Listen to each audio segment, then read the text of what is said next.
All right, everybody, get ready for Mark Rogers taking down the monster time. Here we go. Yeah. All right, let me get Mark on here. Hopefully. All right, we'll just put him up this way.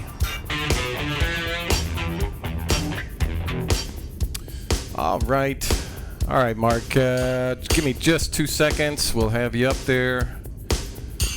The whole world's waiting in anticipation. Yes, in anticipation. Meanwhile, everybody, share the show out, please, and all that.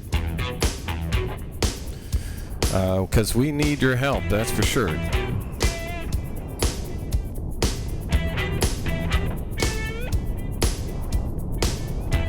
All right.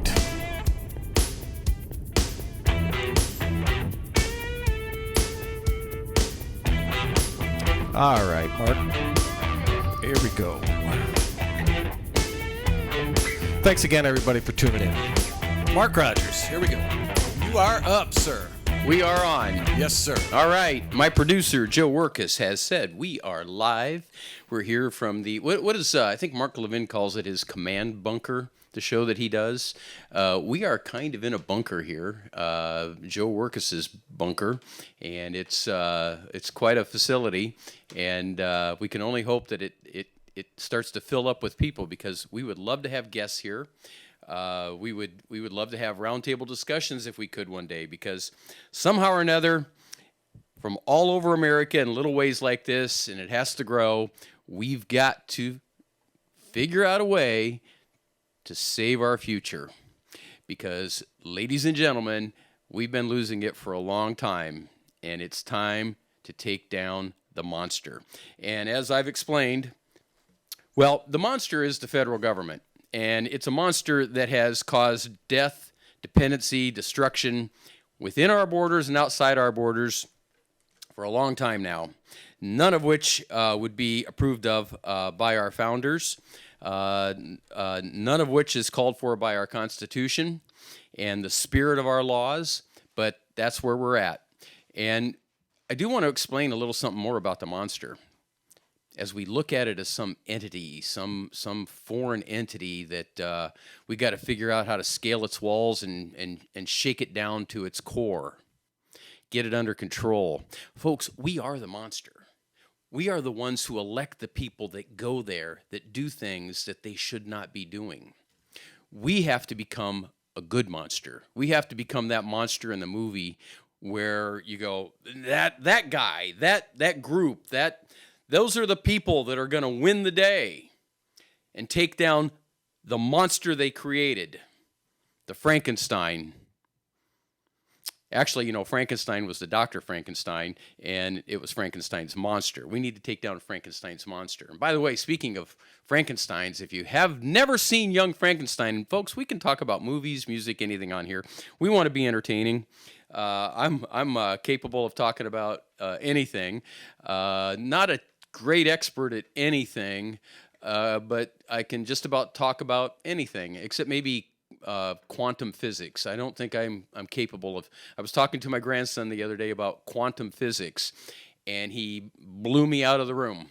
I'm not capable of talking quantum physics quite yet in my life, but we can talk about just about anything. So if you call in, and we have a number here, 630-6262, we'd love to have you do that. There's no pressure calling in. If we figure out we don't have enough time, we have other callers coming in, I'm going to invite you back to call another time. All we want is the truth. All we want is to get to the bottom of what's causing our nation to crumble little by little as we watch these inane, insane idiots being elected to even the presidency of our country, let alone the current vice president and the current Speaker of the House. I mean, think about that. We have people being elected in America from certain areas of our country. We go, where is that? Where are these people coming from? Who the hell is electing them? Where are these people? How could anybody vote for this person? But that's part of our country. And so we have the Nancy Pelosi's and the Chuck Schumers from the wonderful states of California and New York. And by the way, when we think of those states, we think they're just nothing but big liberal bastions of kooks. And they are kooks. But those states are filled with a lot of great conservatives, a lot of great Americans. They're just outnumbered by the large cities, by the cities that have been taken over by welfare dependency and nothing but living off the government. Not nothing, but a lot of living off the government, whether that's local government, state government, or federal government. Now, not a lot of us are living off the federal government, taking our wealth, our property, and spreading it out from states that have paid their bills and made sure their pension funds are solid to states that have been irresponsible and are not able to pay their bills. So now we're redistributing money from states that do well, that are managed well, to states, generally states run by Democrats, that aren't doing well. They can't pay their bills. So it's all wrong, folks. Sometimes I feel overwhelmed in the mornings when I think about before I come on the show. And today I want to center about the gun control issue that I think our illustrious new president's going to be speaking about today. He's going to actually answer questions. I'm sure they've been prepping him for days. I'm sure he'll be prepared, and people afterwards will go, well, he seemed okay. Well, let me tell you, Joe Biden has never been okay. He's been an enemy of America since he got into politics. He's a complete, well, God, there's so many names for Joe. Plagiarizer, liar, all documented, racist, like most Democrats, a racist. And I hope that upsets somebody out there, because I know some of you are like, oh, we're for people of color. Just by that alone, you're nothing but condescending racists. And we can get into that anytime you want. But Joe Biden, there's really nothing good to say about Joe Biden. I can't think of one positive to say about Joe Biden. He's not very smart. He's a braggart. I guess in his past, he was able to stand up to somebody named Corn Pop. He stood up to a extremely obese man somewhere in Iowa, I believe, and challenged him to a push-up contest because the man asked him a question I don't think Joe wanted to answer. He called a young lady a lying dog pony soldier. And, I mean, you can go on and on with Joe Biden, but I guess the country elected him. I mean, that's what we're being told. But anyway, you can call in here. It's relaxed. It's comfortable. You can say anything you want. And if I say something that isn't right, if I'm wrong about something, and we want to, I don't want to get defensive. I want to actually find out if I'm wrong about something. If something I've thought is common sense, if something that I've lived with my entire life or learned from experience is really not quite the case. If something on the Constitution I'm just way off bounds on, you can call in and we'll have a discussion. And I don't think on the first show, and I meant to, but I didn't do this. I do want to say where I'm from. I did mention that I'm not doing this, I don't think, out of any ego. I think years ago I couldn't have said that. I would have been, oh, look at me. I'm just trying to start my own show. I could give a crap. What I do care about is the greatest vision for a country that the world has ever known, and the greatest event in human history, our revolution, and the principles and laws that came from that revolution, and how that impacts my children and my grandchildren and my grandchildren's children into the future.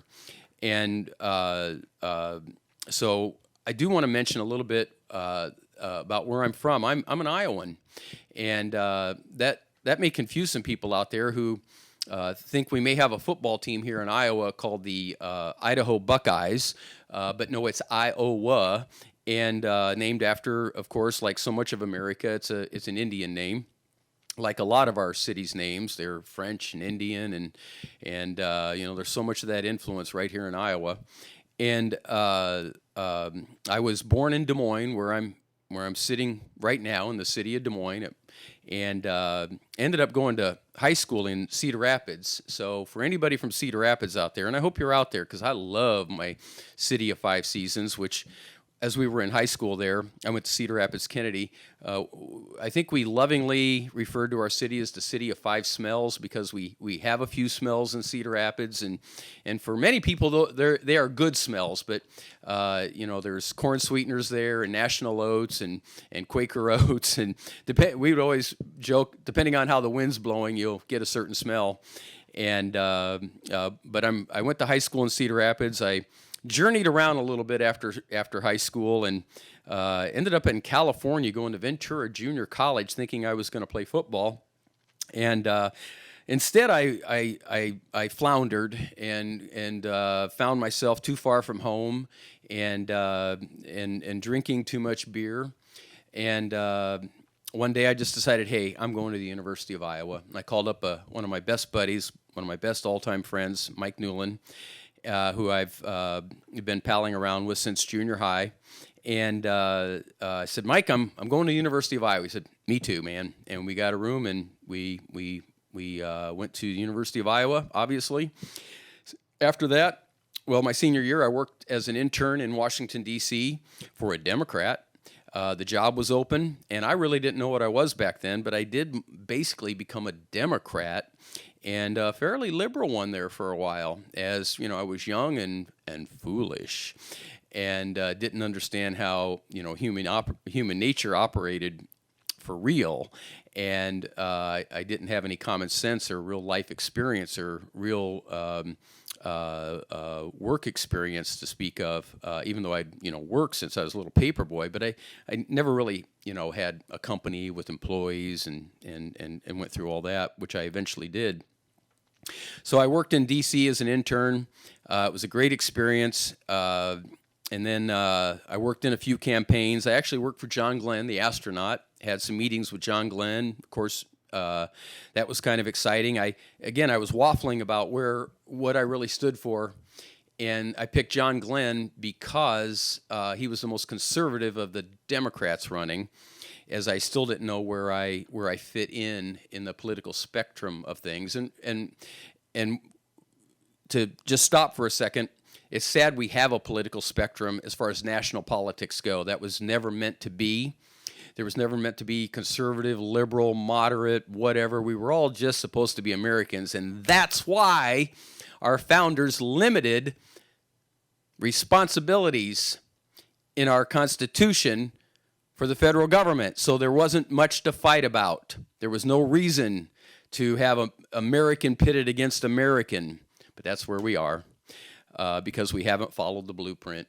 But because the monster is out of control, the monster we've allowed to be created. Anyway, after working in campaigns, and I got a call from a friend, former friend, that he wanted me to help him open up a video store. Anyway, to make a long story short there, I ended up owning video stores for many years. They were called 5 Star Video. I enjoyed it like crazy. Couldn't believe I found myself in small business, building a company. When I sold half my stores, I owned 7 at the time. I guess I didn't sell 3.5. I sold 3 of them, and there were 2 others on the way that the guy who bought them from me took over the leases. And then during that time, I opened up a restaurant out at 60th and Ashworth called Legends American Grill. It's sad to me they no longer exist. If anybody wants to talk about that, I can tell you about that horror story, because I'm here to be open about everything. Anybody have anything they want to talk about with me, anything you think you know about me, you can call up here and we'll discuss whatever you want to discuss. But anyway, I enjoyed Legends American Grill for 23 years. I owned some other restaurants too. One called Fire Creek still exists out in West Des Moines. Which was my, what I did there was try to put together a restaurant that where you were sitting around the campfire or somewhere out in northern Colorado or Wyoming, and that feel I think is there. It turned out a little more upscale than I planned on it when I first envisioned it, but it's a great little place. And since that time, since losing everything, and I mean everything. I've been floundering a bit. I came out here to start doing some podcasts, and now we're going to try to do this I'm going to try to do this on my own a bit. Although I need your help, and I need your calls. I need your input. I need your expertise because some of you are brilliant out there. There's so many people at work today, right now, or sitting around the house retired, or sitting around the house because of COVID, or whatever you're doing. You're brilliant, and you are the ones that should actually be representing us in our Congress and in our state legislatures, because we have a lot of people that they get there and the power goes to their heads, and maybe that would happen to me, maybe that would happen to you, but the power goes to their heads and they do things they shouldn't be doing there, and they don't stand up for us and our natural rights, our God-given rights, which is where we're going to go today with talking about the we've had a couple more mass shootings, and everybody's going to get hypersensitive and hyperactive. The media is going to go nuts about it. And then we're going to talk about gun confiscation and new gun laws and background checks and everything else. And I think that it's pretty important. The Second Amendment was put there on purpose as the second most important amendment to the founders. It wasn't put at number 4 or number 5. They're all important. Well, 2 or 3 of the first 10 amendments aren't that important anymore. But But gun rights are very important to a free society, and I hope you join me with your thoughts on that. Don't let me just sit here and talk all day. I'm here for you. I want you to be there for me. We're completely open to whatever you want to add to the conversation. I'm completely open to learning from you because we want to not only speak, we not only want to rail against things or be for things. We want to start influencing people. We want to start getting the right candidates to represent us and light a spark in this country, a spark of liberty, a spark of common sense. So I'd love to have you with me. Anyway, I left off with my floundering these last 3 or 4 years. It's been a little brutal. But here we are, and this is what I always, besides one day becoming a Major League Baseball player, which, when you're a little kid and you're kind of good at baseball here in Iowa, you don't realize some kids play year-round in warm weather states, and you better be pretty spectacular to have a chance to make it in the major leagues, as you find out one day, especially if you spend half your high school years, drinking beer, which if anybody, I don't think too many young people are out there listening, but I highly don't recommend that.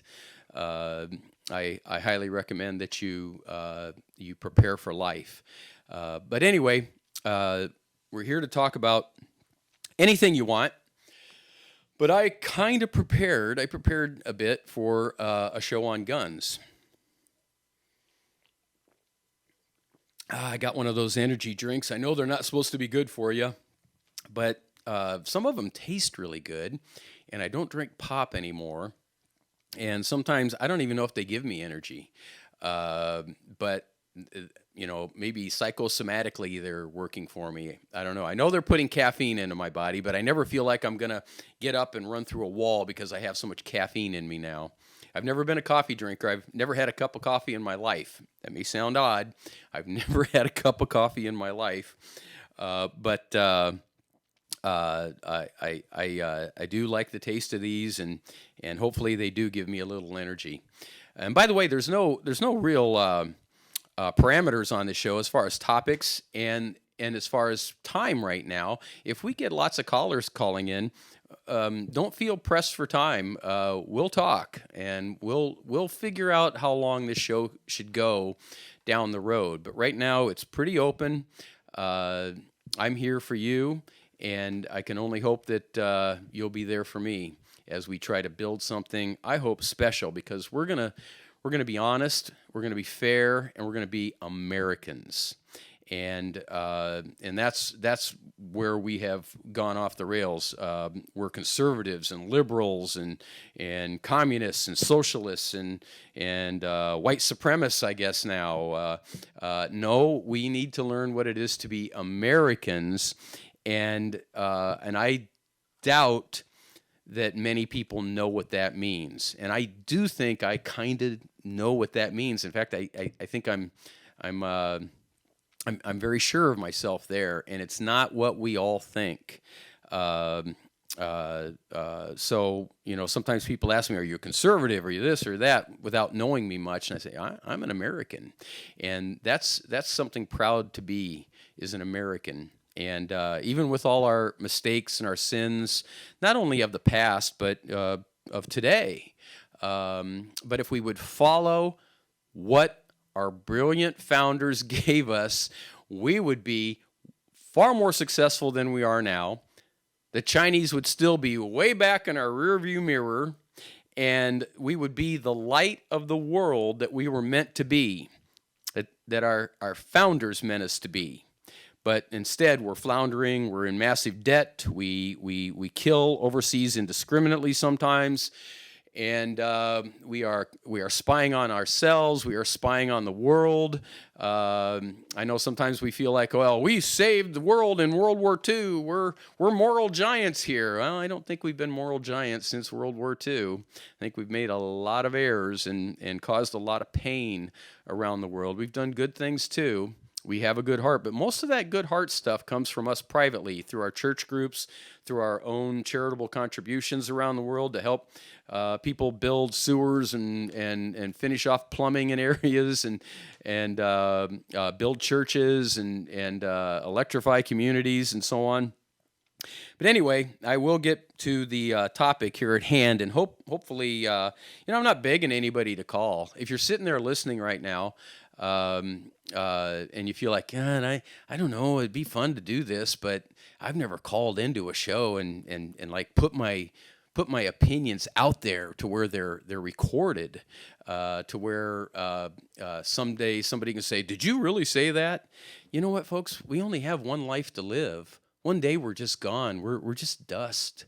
If you believe that we have a soul and we move on to another dimension, or whether you don't believe that is the case at all. Either way, what we do here on earth, while it matters, especially if you believe in an afterlife, but all in all, one day we are gone. So lighten up and let her rip.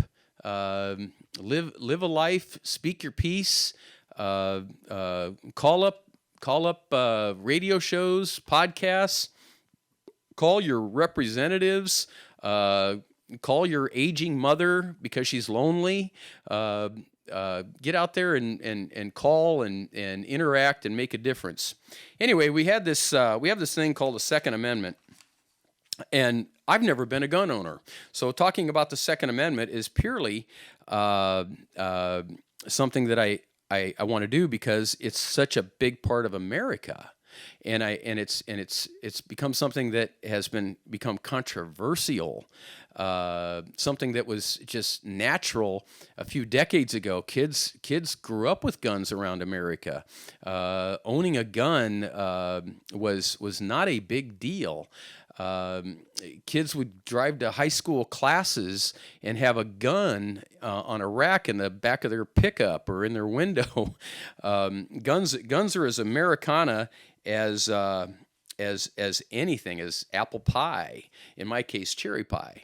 But we had a president, Barack Obama, one of the, and I don't love to do this just to irritate somebody. I love to get the truth out about this man. Like so many other of our presidents, was and still is an enemy of this country. And he mentioned that there are people in America, and I think he meant millions of us. I think Hillary's term was deplorables. Millions of Americans who cling to their Bibles and their guns. And he's a fairly haughty guy, and he's very articulate and clean, as Joe Biden described him many years ago. And he he comes off as like this professor of America, and like you don't need those things anymore. It's America. We're safe, and what do you need that gun for? One thing he should have considered is that you're right to own a gun, and we have been tearing that down for decades. This ability to own a certain type of firearm, have it in your house for self-defense. How often do you hear somebody say, it's almost always, not always, a liberal say, what do you need that kind of gun for? Well, how about because I want to have it in a free country? You don't have to say, well, I want it because in case I have to overthrow the government, or in case somebody invades my house. You don't have to have a reason. It is your right. It is your right. It's a right, by the way, and I'm starting to get a little angry here. Maybe that's what I need to do, get a little angry. Well, we all need to get a little angry. Sometimes I'm very angry. That's a right that your representatives, the ones you go, well, I think he's a pretty good guy, or I think she's a pretty good gal, that's a right that is not being stood up for. It's your right to own a gun. And I don't see anything in the Constitution that tells you what kind of gun you can own. In fact, I do believe our founders would have wanted, and it was stated, first, founders did not want a standing army, because that has always caused problems in every nation in history. But they wanted us to have the firepower to overthrow our government if that government was not representing the people. But now we have people that want you to basically have cap guns out there. What do you need a gun for? What do you need that type of gun for? Well, what the hell is it your business what kind of gun I have? So we have it's to get an automatic weapon, and for anybody that has guns out there, and again, I'm not a gun owner, but an automatic weapon, you can pull the trigger back and it'll fire bullets without you having to keep clicking your finger like this. A semi-automatic, whether it's a pistol or a rifle, you have to keep pulling the trigger. We have laws that keep you from owning an automatic weapon. Maybe that's a smart thing to do, is to not let people generally own automatic weapons. That's another debate. But where did our government get the right to say you can't own one of those? Where was that right taken away? It was taken away by a federal law, vote by Congress, signed by the president. We didn't change the Constitution. We didn't add an amendment saying, well, your right shall not be infringed except for automatic weapons. We don't want you to have those. 2/3 of the people, essentially, in this country have decided we don't want the average guy, the average gal, to have an automatic weapon. No, just like everything else, they make up a law without considering the Constitution at all, without considering amending that Constitution. Do you know many representatives to our national government that stand up on the floor of the Senate or the House and demand that we have a constitutional amendment before we can make, as our laws, rather than just making up laws that don't take into account our Constitution? No, they don't. I voted to maintain your right to an automatic weapon. Well, what does that mean? Did they get loud? Did they expose the truth about our Constitution and the rights that we are given? Not given, the rights that we have. No, they don't. They made a vote. They showed up and they made a vote that day. They didn't make a stink about it.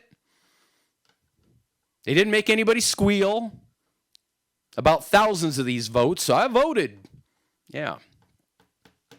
All right, well, in the Constitution, the Second Amendment says your rights shall not be infringed. And it talks about a militia, and our founders considered every one of us as part of the militia. And, we can argue about that. somebody I was talking to said, "Well, our militia now is the National Guard or the state guard or whatever." And so if you want to say that individual Americans are no longer part of the militia, you can say that, but that's not what our Constitution says and the intent of our founding fathers. So if we want to change that, again, that's a national debate, and it should be a constitutional debate. I think that the big question right now, besides actually confiscating guns, is background checks. That seems to be the easiest legislative way to go to prohibit Americans from having guns. And when I hear background checks, common sense tells me, hell yeah, we should have background checks. We don't want somebody that has proven, whether that's a felon, especially certain types of felons that have already committed violent crimes against person and property. We don't want people that have demonstrated by their actions that having a gun probably isn't a good idea, even though they can still get a gun because there's this thing called, underground markets, black markets, whatever you want to call it. You can always get a gun, which, makes moot so many points of the loony left and so many Americans that don't understand how life works. If you want something, drugs, if you want to find a prostitute, if you want to heck, I've never done this, believe me, I haven't. If you want to find orgies around Des Moines, Iowa, even if they were illegal, and I don't know if they are or not. Maybe by zoning they are. Maybe you can't have orgies in certain areas of the city, but in other the outskirts, maybe you can have orgies. People are going to find a way to do what they want to do, and usually all we do is make it more expensive. And but you can always find a gun. And that completely undermines almost all of the loony left's arguments about gun control. But background checks. And if somebody would like to correct me, feel free to. But again, if you're going to have federal background checks, national lists of gun owners, which our founders, I think, would be very much against.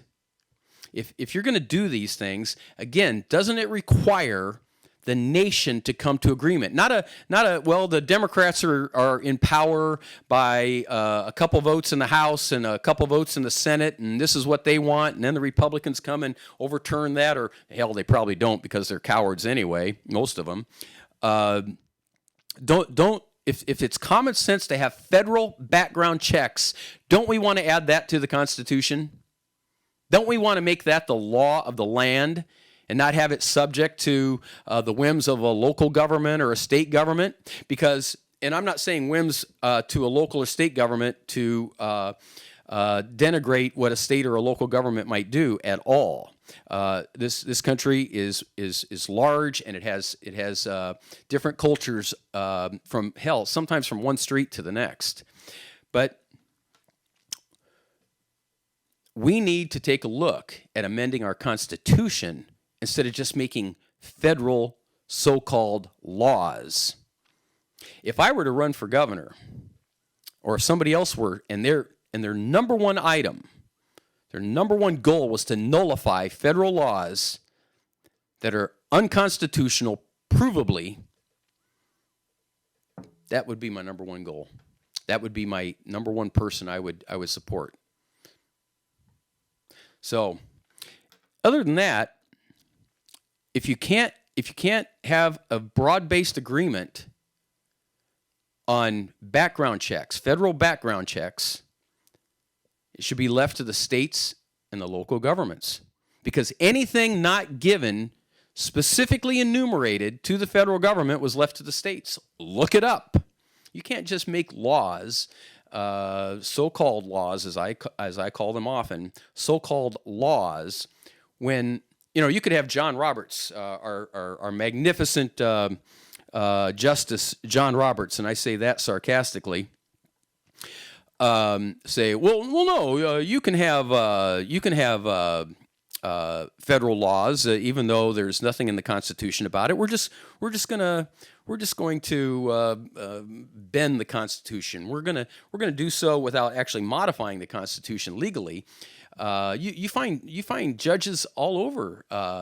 There was a judge, I think it was the Ninth Circuit Court, who yesterday or the day before, and he's getting a lot of criticism. I don't know who this person is, for saying essentially, I believe background checks can vary from state to state, and the federal government has no say over those. But he's right. You might think he's a liberal nut. Maybe I don't know who he is or what his politics are, but and if somebody knows a little more about that case than I do, there's nothing the federal government should be able to do without a constitutional amendment as far as background checks go.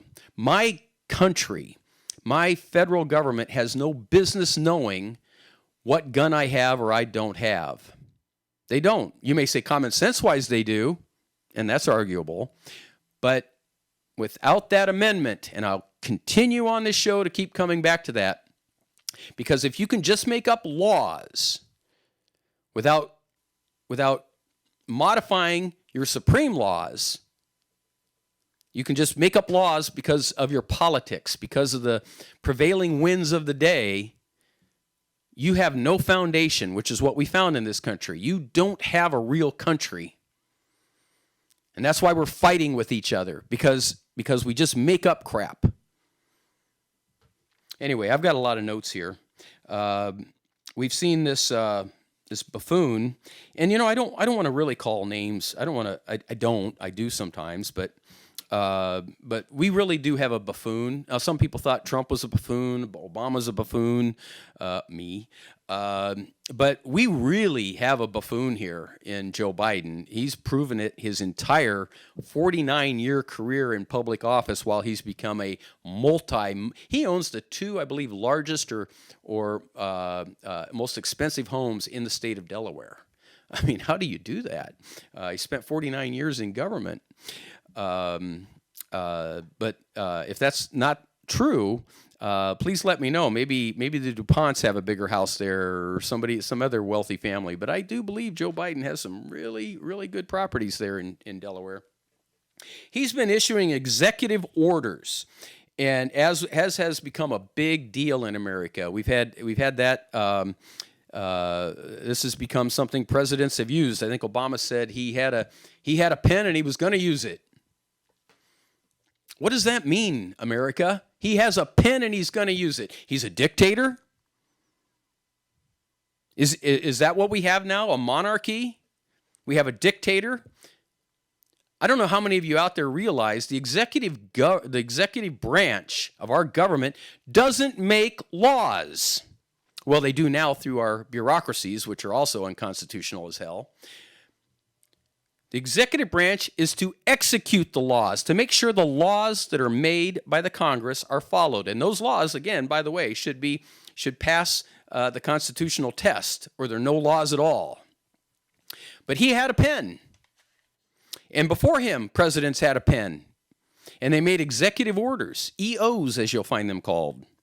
It's easier for them to use acronyms like EOs or whatever to confuse all of us. They're executive orders that we have found can be overturned by the very next president. An illegal executive order can be overturned illegally by the next illegal actions of an elected president. So Donald Trump used executive orders rarely, but he used them, and he was wrong to use them. He was right to use them to eliminate Obama's illegal executive orders. But Joe Biden has been the king of executive orders in a very short period of time so far, of executive orders of substance. And and they're talking about him issuing an executive order in regards to gun laws. In the America of the 18th century, if a president had tried to do that, I do believe there would have been a second revolution, that Washington, D.C. would have been in some trouble. They may have actually had to put up some fences to keep the people out, because that wouldn't have gone over. But now we have a situation where somebody who was elected president to be the pinnacle of fighting for our natural rights, to make sure that they are never infringed upon, they are never coerced away from us by anyone or anything. They just put out these executive orders. So that's what we have from Joe Biden. Might be on TV right now trying to answer questions. I don't know if that was this afternoon or tonight. I thought it was this afternoon, but it might be an evening show, and I call it a show. Anyway, as long as you are not infringing on the rights of an American to own a gun, and by the way, the ammunition that goes with the gun, because what is a gun without ammunition, then you are, and we have thousands of these laws, state government and local government, as well as federal government. Why the federal government has laws to curtail ownership of guns when the amendment says shall not be infringed beats the hell out of me, and how we've let our representatives accept that without making a major case about it, to the point where sometimes I just want them to shut down Congress. Say, we're not doing this anymore. We're out of line. We're out of order. This isn't the way America was meant to be, for good reason. But in Colorado, where so many of these shootings take place, and I'm going to look at my notes here. The state of Colorado has a universal background check system. They have red flag laws. They have laws on banning certain high-capacity magazines, and not the kind you read. The city of Boulder itself has a ban on assault weapons. Now, that's a whole nother subject, and you know, we can talk about what an assault weapon is. By the way, and I will get into that a little bit here, an assault weapon is like your hands. And people with their hands kill and injure people by the thousands every year. An assault weapon is a butter knife in your kitchen. If you stab somebody in the eye with that butter knife, you've assaulted them with what has become a weapon. So I love it when I hear about, oh, we're going to ban assault weapons. Any kind of gun is an assault weapon. If you shoot it at somebody, you have assaulted them. So you know, the liberals own the narrative through these media outlets, these criminal media outlets, controlled by very few people, all with basically the same message every night on your TV. But anything that you use to assault another human being, it's an assault weapon. But they own the narrative like we're supposed to think of this AR-15 that is more of an assault weapon than other assault weapons, so that's the one we're after. Anyway, Colorado and the city of Boulder have laws like other cities do around the country, like, you know, Chicago has strict gun control laws. That's working out really well for everybody. They have these laws on the books, and yet somebody that the FBI was well aware of had weapons, 2 of them, and walked into a grocery store. I guess one old guy he killed out in the parking lot, and he murdered people with weapons, with guns.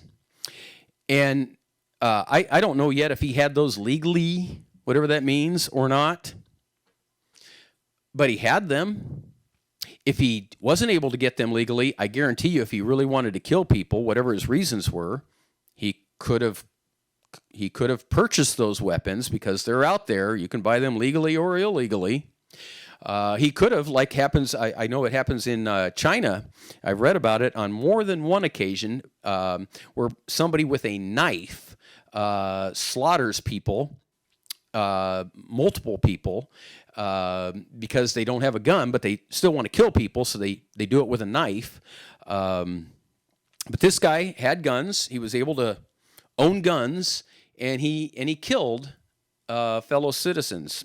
I guess this guy was a citizen. I didn't know that till I think yesterday. And so none of those laws stopped him. Not one of those laws stopped him. So whether constitutional or not, these politicians get up, all of them, Republican, Democrat, and they're going to do something. They're going to ban something. They're going to save us. They're going to protect us. They're going to take away our rights, and we're going to give them up for what we perceive to be a little bit of security. But it's no security at all. There's no security at all. If you want to murder somebody, there's multiple ways of doing it. There's multiple ways of doing it without a gun. So it didn't do these poor souls in Colorado any good that there were laws on the books.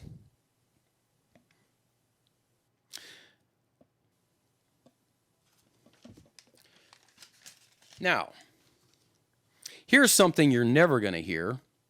You are never going to hear from those representatives of yours that you trust so much that you say, hey, he's always done well by me, whatever that means. We don't elect people to our national Congress to do something for you. Well, we do now because we're completely out of bounds on how they are supposed to represent us. We've become conditioned to it. But you're never going to have your representatives stand up and tell you the truth about something. And even if they did, they'd have to probably take off all their clothes and jump up and down naked for the national press to recognize what they were doing and get some publicity on it. And I'm not against that, by the way. Maybe not fully naked. Maybe that might be against the law to do any public place, certainly in our national Congress. But you may have to do something really seemingly wacky to get enough attention, to call attention to what the truth is and what common sense is. Anyway, there were, and I got these statistics, and you can, and they, they're fluid, but they're fairly consistent. There were 30,000 gun deaths, or about average for a year in this country as of late, in a population of 330 million legal citizens. We know there's more than 330 million people living here. By the way, you like my koozie? It's from my old restaurant, so I'm very proud of still having some koozies from my Legends American Grills. It would be nice if I got some of my old employees who I'm still in touch with to call in and say hello. I was out at a bar last night for about 15 minutes and just to say hello to a friend named Jack. Hi, Jack. And on my way home, and one of the bartenders was one of my old employees, and it was just really nice to see her. Those were great times. We had a great company, and I miss all of you. Well, most of you.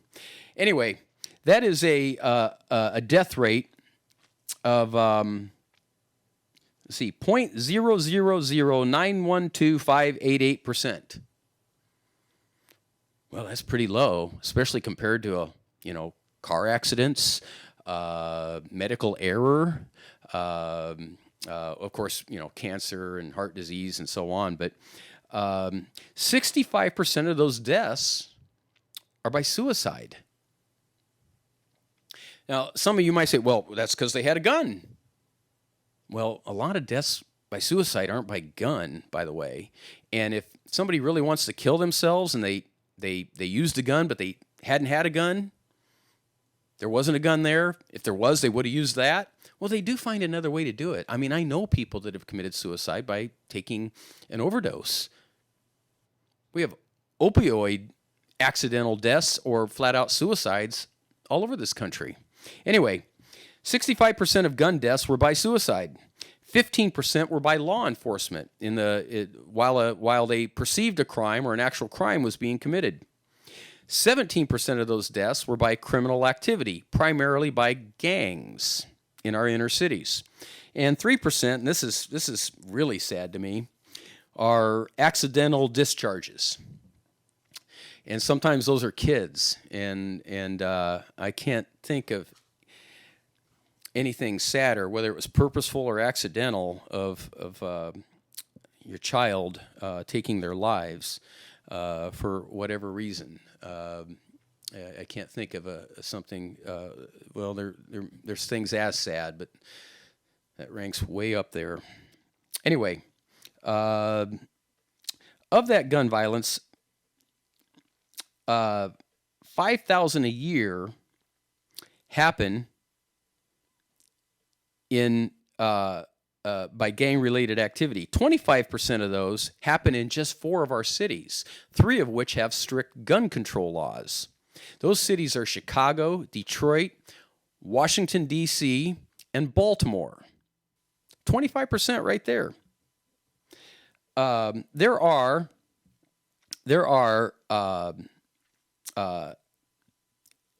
when it comes down to it, 80% of gun deaths in this country are due to gangs. We are not out and around. Average Americans of all kinds of color, and we have all kinds of colors out there if you pay attention, all kinds of shades.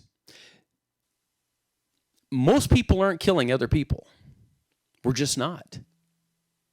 We have millions of guns in this country, but the majority of murders are happening in our inner cities and due to gang activity, most of which gang activity is due to the stupid, asinine, ludicrous, and I say very, very unconstitutional war on drugs. There's no prohibition of certain drugs in our Constitution. It does not exist. It's a total states issue right now. Anyway,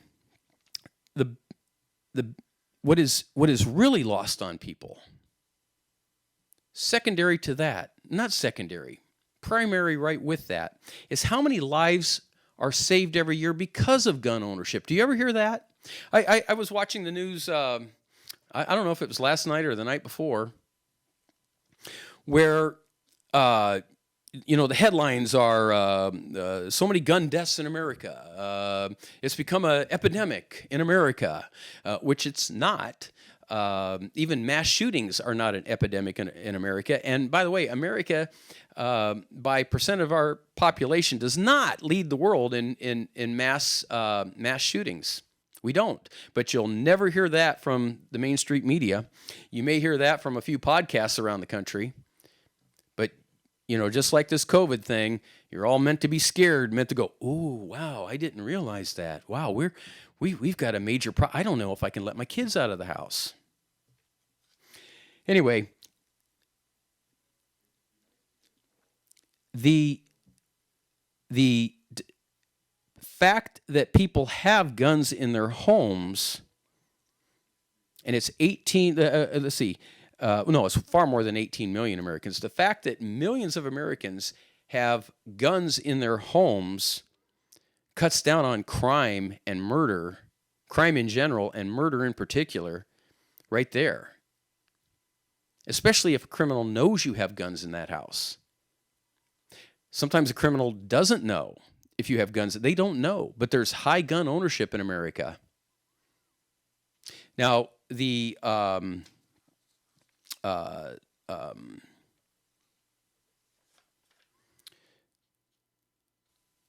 is estimated at least, and this is a wide range because nobody knows exactly for sure, but these are like FBI statistics and research statistics. This is government statistics, not that our government's right about everything. That annually, 1 to 2 million times, guns are used defensively to ward off a criminal action against a person, their family, their property. Guns are protecting this country. Gun ownership in America is so powerful that when the Japanese, and some of you may have heard this, when the Japanese bombed Pearl Harbor, they took out our our Pacific fleet. We were naked to aggression if somebody wanted to hit us on our coast coming from the west. The Japanese had to consider how many guns individual Americans owned. That's a pretty powerful statement. Anyway, over 18 million people in this country, and I'm proud that here in Iowa, I hope the governor signs this. I called the governor's office yesterday. You should not need a permit to carry your gun, in my opinion. But that is a state issue. That is not a federal issue. You want to make it a federal issue, you make it a constitutional issue. But over 18 million Americans have a concealed carry permit, and this keeps going up as you see riots in the streets and more talk about gun confiscation, whether real or not. This number keeps going up. I don't know if you want to say exponentially, but it's a high rate. It's a large percentage of people that are getting concealed carry permits. And since that time, criminal activity continues to go down. In general, criminal activity has been going downward until, I believe, last year. And last year was a really strange year, as you should understand by, 2020 is the weirdest year maybe in American history. But criminals more and more know and understand that they may be walking into an area where other people have guns. And so I want to take this back to Colorado and what happened at, Food Supers? King Supers. And that business in fact, that company, Kroger's, is the chain, the corporation that owns King Supers, has a policy of not carrying guns, at least openly, in their stores. I can't remember how far the policy goes, but they actively want their grocery stores to be gun-free zones, like we have in a lot of places across America. And if it's a private business and you want a gun-free zone, I do believe you can have a gun-free zone. You can call for it. You can ask for it. Just like with these masks that we're seeing. If a business wants to make you wear a mask, well, they can do that. It's a private business. So this guy, this 21-year-old murderer, chose King Supers to walk into and start killing people with a pretty good idea. Well, I can't get into his mind. I don't know if he knew, but I'm going to guess he did, that he was in King Supers before he went there with a gun, 2 guns. He knew that it was unlikely he would run into a good person with a gun. And so he was able to kill 10 people without anybody being able to defend themselves. I hope that I upset somebody's sensitivities out there. I hope somebody wants to get mad at me now when I say I don't have a problem in my country in defense of our freedoms, of our life, and our liberty, and our property. I don't have a problem if a majority of Americans carry a gun or have one available very quickly to themselves. I don't have a problem with it. I believe those areas of our country are some of the safest areas in our country. I don't think, most people want to murder somebody. So I don't think most people that are carrying a gun, or almost all people that are carrying a gun, go into a grocery store or a movie theater and go, you know what, I got a gun, I'm just going to shoot someone. I got mad at that guy over there, I'm just going to shoot him. No, most people consider the consequences. It's only criminals, it's only really bad people that don't do that. They are murderers. And they have targets all over our country they can walk into and not worry about somebody taking a shot back at them. No, I don't have a problem with, I believe over in Israel, a lot of people, including, hate to include, because I don't consider it shouldn't be any different. People don't consider women walking around with guns, a gun in their purse or a holster on their hip with a gun in it. But in Israel, you find more of that, and I don't remember a story about Israelis indiscriminately killing each other because they're walking around with guns. No, they're defending themselves. They have the right to defend themselves, and so do you. I'll bet everybody murdered in that grocery store, if they could relive their lives, would make damn sure they had a gun on them that day. Maybe one of the 10 would say, you know what, I don't believe in that, and I wish there were no guns in America, which of course is, stupid, because you can get a gun anywhere in the world if you really want one. I can't read that far, Joe. My producer's trying to, I don't have my glasses on, I don't have my contacts in. I can't even see myself, basically. I see my hand movements. I basically can't even see my ugly mug on the monitor that we have set up here. Well, we are just going to take a small break, about a 4-minute break for some advertisements and refreshments, and we'll be back in a little bit.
Hello, everybody. Make sure you check out our human trafficking segments every Sunday night at 7 p.m. on all of our channels.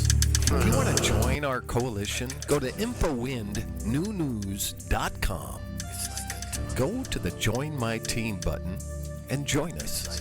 We're looking for podcasters, producers, technical, computers, all kinds of different things. So if you would like to help our media coalition, please go to INFOWINDNewNews.com. All right, Mark Rogers is back. I'm back. I got a few messages while gone. While I went ahead and had a Budweiser tall boy. Actually, that's not true. I am not drinking, but every once in a while I do like a Budweiser, and I don't like the light ones. I started drinking light beer many years ago, like so many other people. It took a few years for me to catch on to it, but I thought, you know what, I'm gaining a few pounds. I'll drink the light beer. It's okay. It doesn't taste that bad. And I realized after a few years, and of course it could be from other factors too, that I wasn't losing any weight. I was still gaining. So when I have a beer, I drink the full calorie beer, and so that's just the way I look at it. I want the full taste. You only live once. I'm not looking to save 50 calories per beer to drink something that is a bit watered down. Anyway, here we are. We're back. I've been talking a lot about guns. I transition into other subjects fairly easily, like most people do.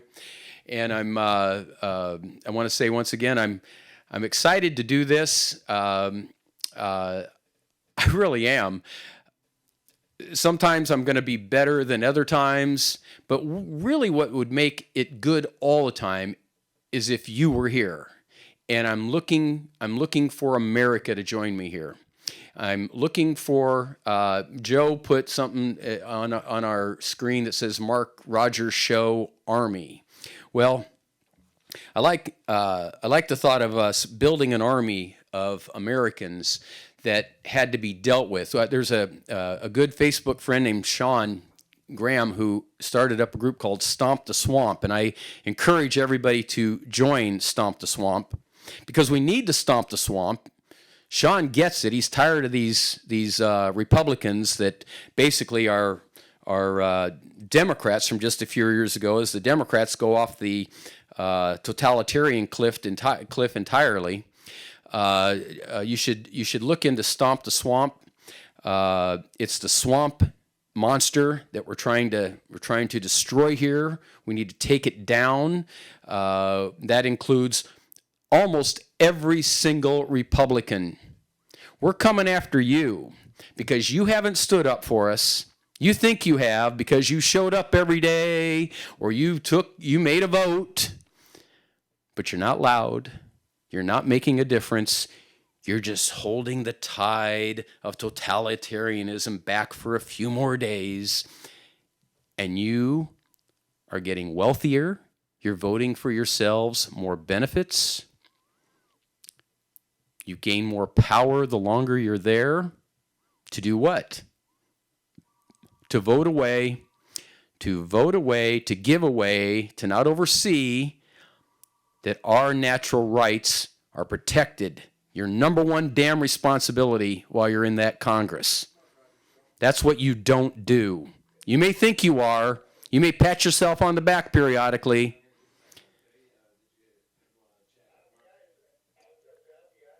But the Republican Party is filled with Mensheviks. There were Bolsheviks and Mensheviks. And if a few people out there are listening that have seen what I post on Facebook, I talk about Bolsheviks and Mensheviks a lot. The Bolsheviks were the hardcore commies. The Mensheviks were the ones that said, well, let's slow it down just a little bit. Well, the Bolsheviks won, and they're winning here. Looks like we have a call. Yeah. How you doing? What's your name? I'm okay. You can just call me Max, sir. Max? Yes, sir. Okay. Hey, Max. Hello, how are you? I'm good. How are you? I'm doing well this morning. I'll be honest, I just seen the number posted in the group, so I'm calling in and listening in right now. Where are you calling from? Northwest Ohio, the place God shit out in creation. Place God shit out in creation? Is that what you said? Yes, it is what I said. So it's not an area that you enjoy. That's a beautiful area. It's something that. That's good. No, it's got its beauty. It was really me being funny and sarcastic. Okay, all right. That's all. That was all. You love where you live. You're part of the Big Ten. I am not really a football watcher, sir. Well, it's just a region. I'm just using the Big Ten. I know the region. I grew up here. Ohio-Michigan border battles. Yeah. It's not something I really follow. Yeah. Hey, what's on your mind? On my mind right now, I'm looking at my software right now and wondering what I'm about to do to start this beat I'm about to open up with. I didn't. You were looking at your software and what? I'm wondering how I'm about to start on my next beat I want to work on. What's on your mind? How you are looking to start on your next feed? Beat, B-E-A-T, as in music. Oh, okay. You called in to talk about music? No, I just called in just to listen in, to be honest. Okay, well, I'm glad you did. I'm glad you're listening. I don't know how much of the show here you've listened to. This is only our second one, and I'm going to say what's on my mind, and I'm open-minded to people saying, "Well, Mark, you've gone a little far there," or "Well, I want to make you aware of this."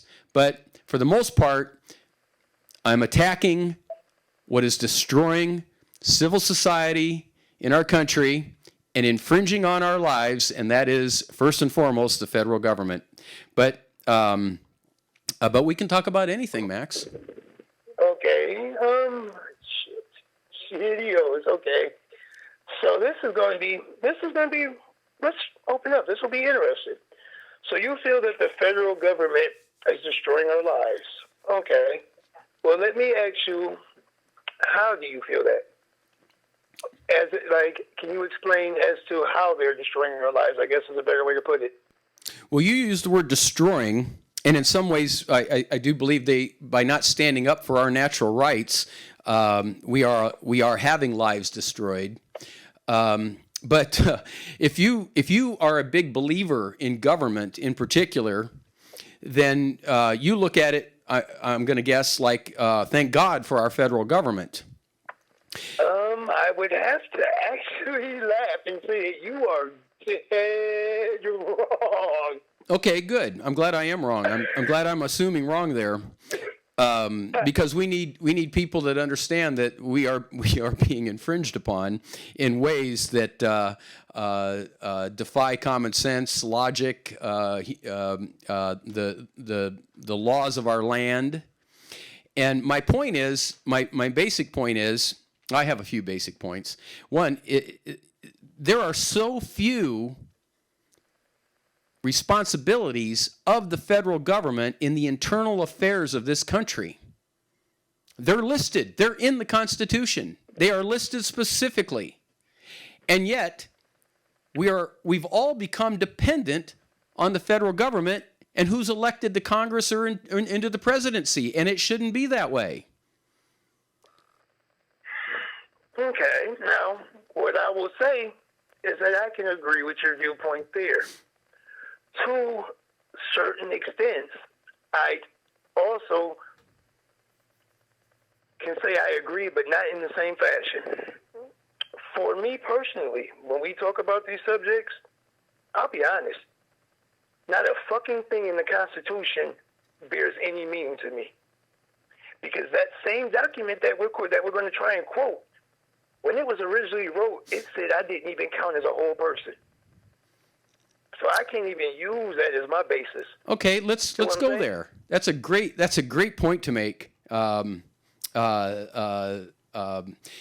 You weren't counted as a whole person, and this is a subject matter we could go on for hours and hours. You were considered 3/5 of a person, right?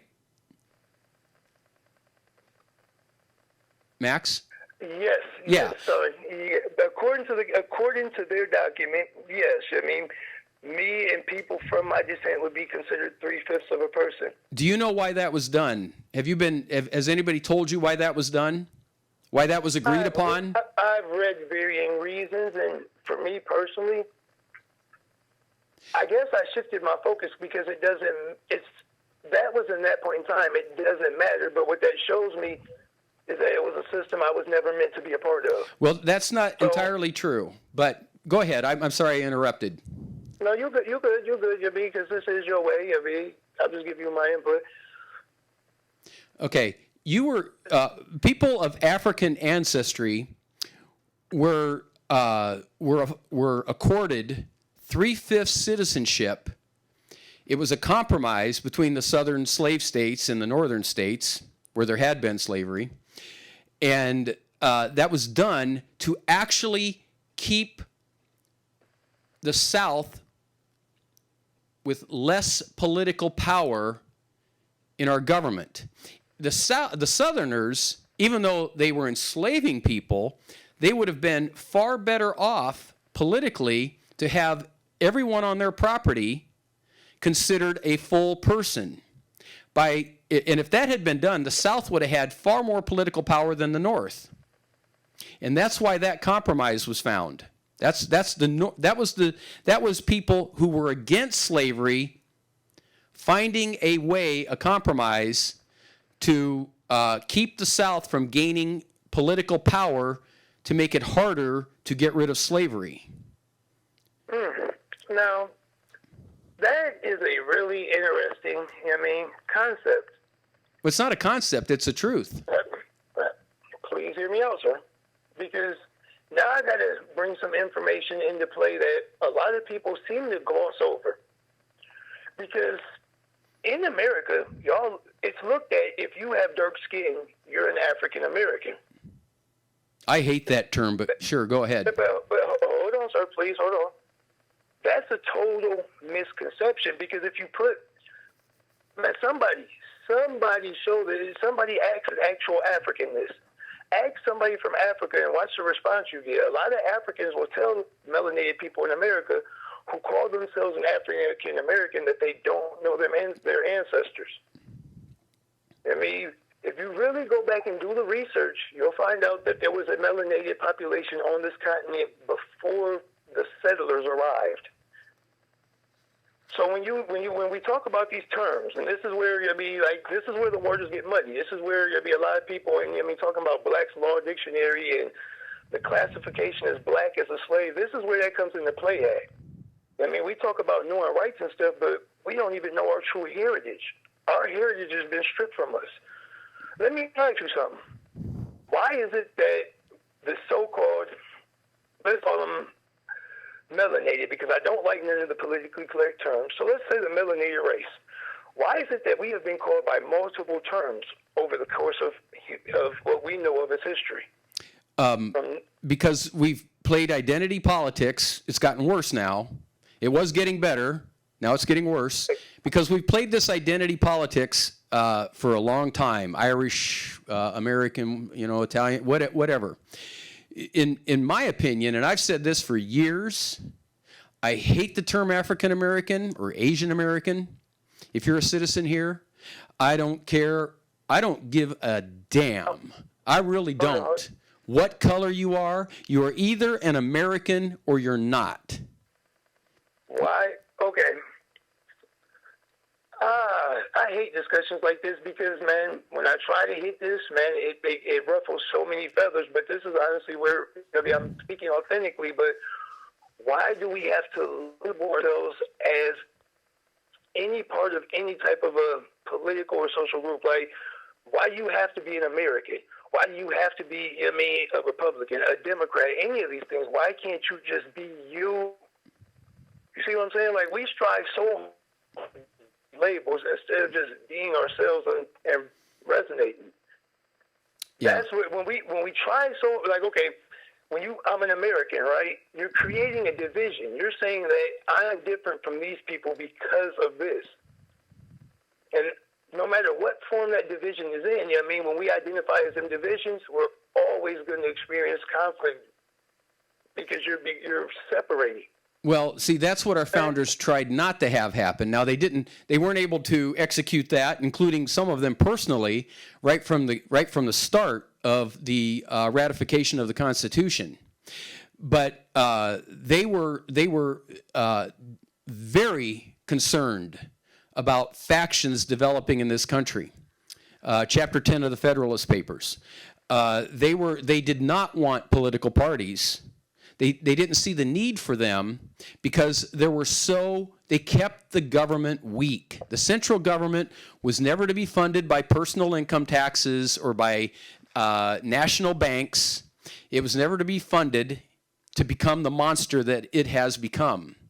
They wanted us to be a united nations of Americans. And the American, if you say, well, I don't want separated from other people, why do I have to be called an American? Well, you actually are a citizen of America, the United States of America. There's other Americans. There's Salvadorans are Americans. They're Central Americans. And you can, go on and on depending on the country. But here in this country...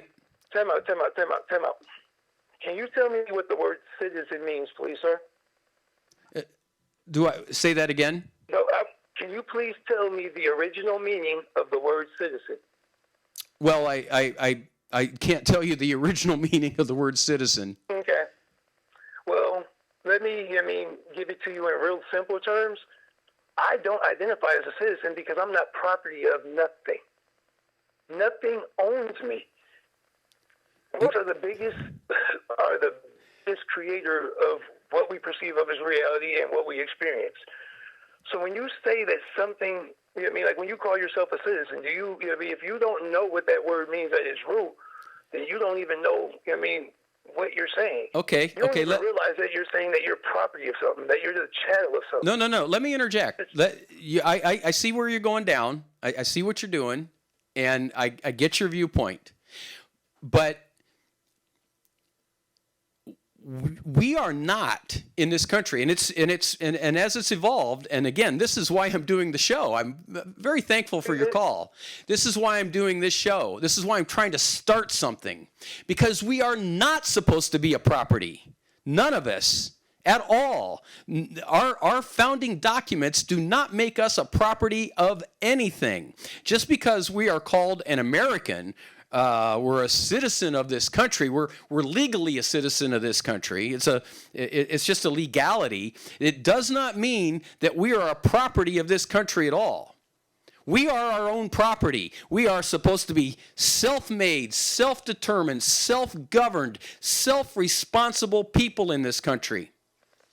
And one of the greatest orators, one of the greatest believers in that cause was Frederick Douglass, and I'm sure you're well aware of Frederick Douglass. And in fact, especially in through 19th century America, so many great black people were hardcore believers in the promise of this country and the promise for them, regardless of the color of their skin.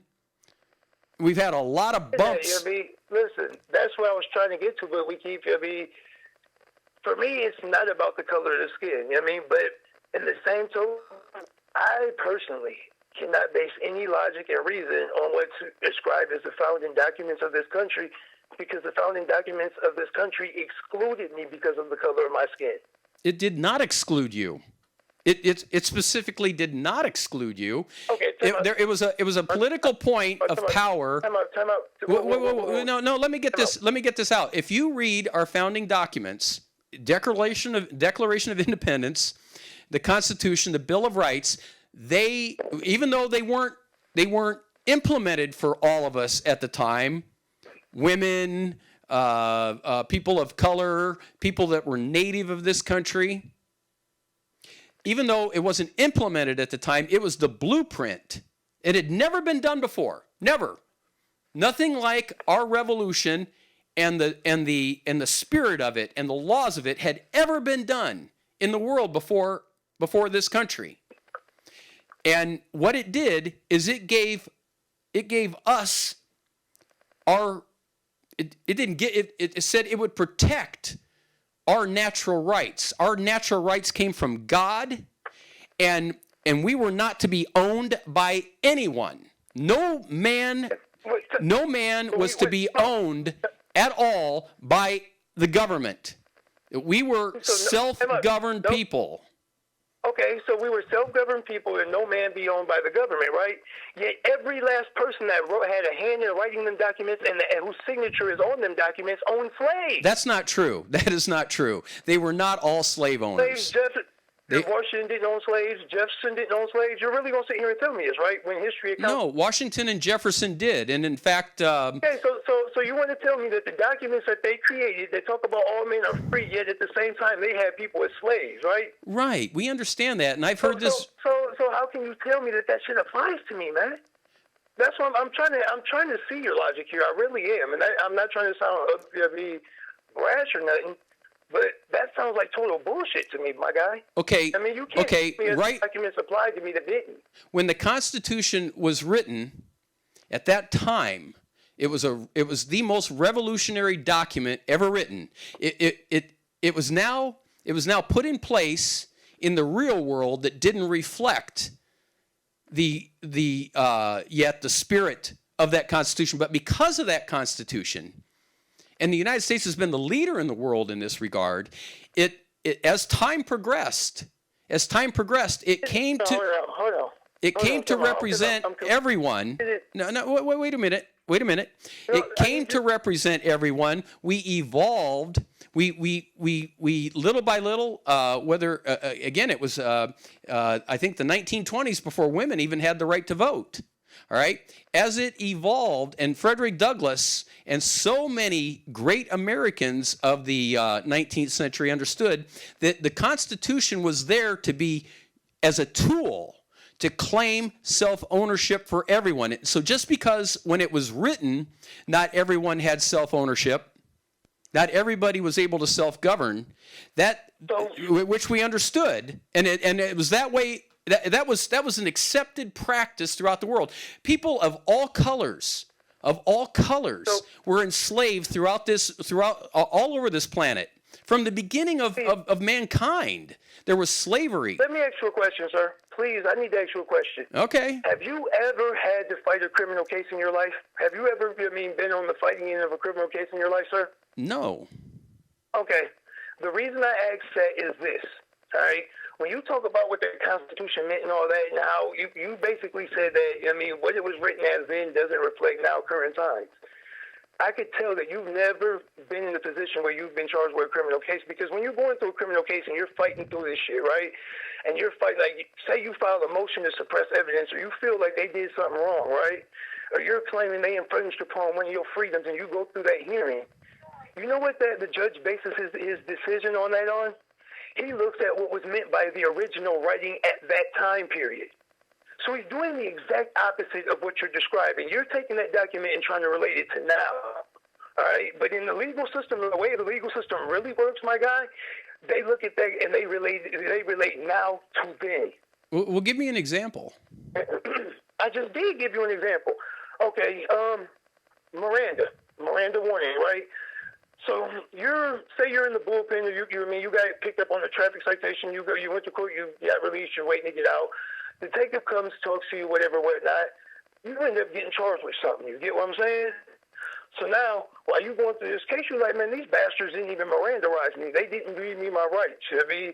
Boom, boom, boom. Or you file some type of injustice. Or whatever. You're fighting a motion. You file a motion trying to fight your case. And it's like you're basing it on a constitutional right. It'd be like, this is freedom of speech, like, woo, woo. They look back, and then in the judge's ruling, when he states his ruling, he goes back to how it was written. When this was written, this is what this meant.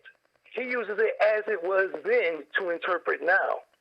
What you was just saying is that document that was written then was written, like, it's coming into the now. You're looking at the logic in a backwards manner, sir. Well, I don't think so, but let's. There is a lot of things. There are a lot of laws on the books, federal laws that have nothing to do with the Constitution, and that's a centerpiece of this show. Drug laws, in particular, in what was it, 1919? There was a constitutional amendment to outlaw the manufacture, the transport, or the consumption of alcohol. Okay, so Whoa. And so it took a constitutional amendment to do that, as should have been, because there was nothing written in the Constitution about you couldn't imbibe in a beer, or that you couldn't make whiskey in your backyard. It didn't exist. So they made it. No. I got to get out my thought. I know. I'm trying to ask. So, like, hold on, because you lost me because you just switched gears. That's what I was saying. Time out. Hold on. No, I'm not switching gears. I'm using an example of what laws that sometimes you say judges today go back to the Constitution, this Constitution, to charge you with something that wasn't in the original Constitution, right? You saying judges use the Constitution that. You mentioned Miranda rights. Miranda rights aren't in the Constitution, right? You're right.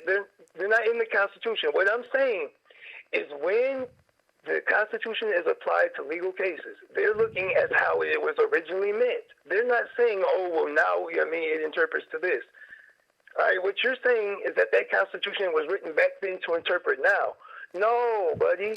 No. The Constitution was not written to be involved in every single legal matter. The Constitution said that excessive bail would not be applied to you, that there would never be double jeopardy, but it did not get into a lot of criminal cases that are states' issues. We've federalized a lot of things in this country that have no business being federalized.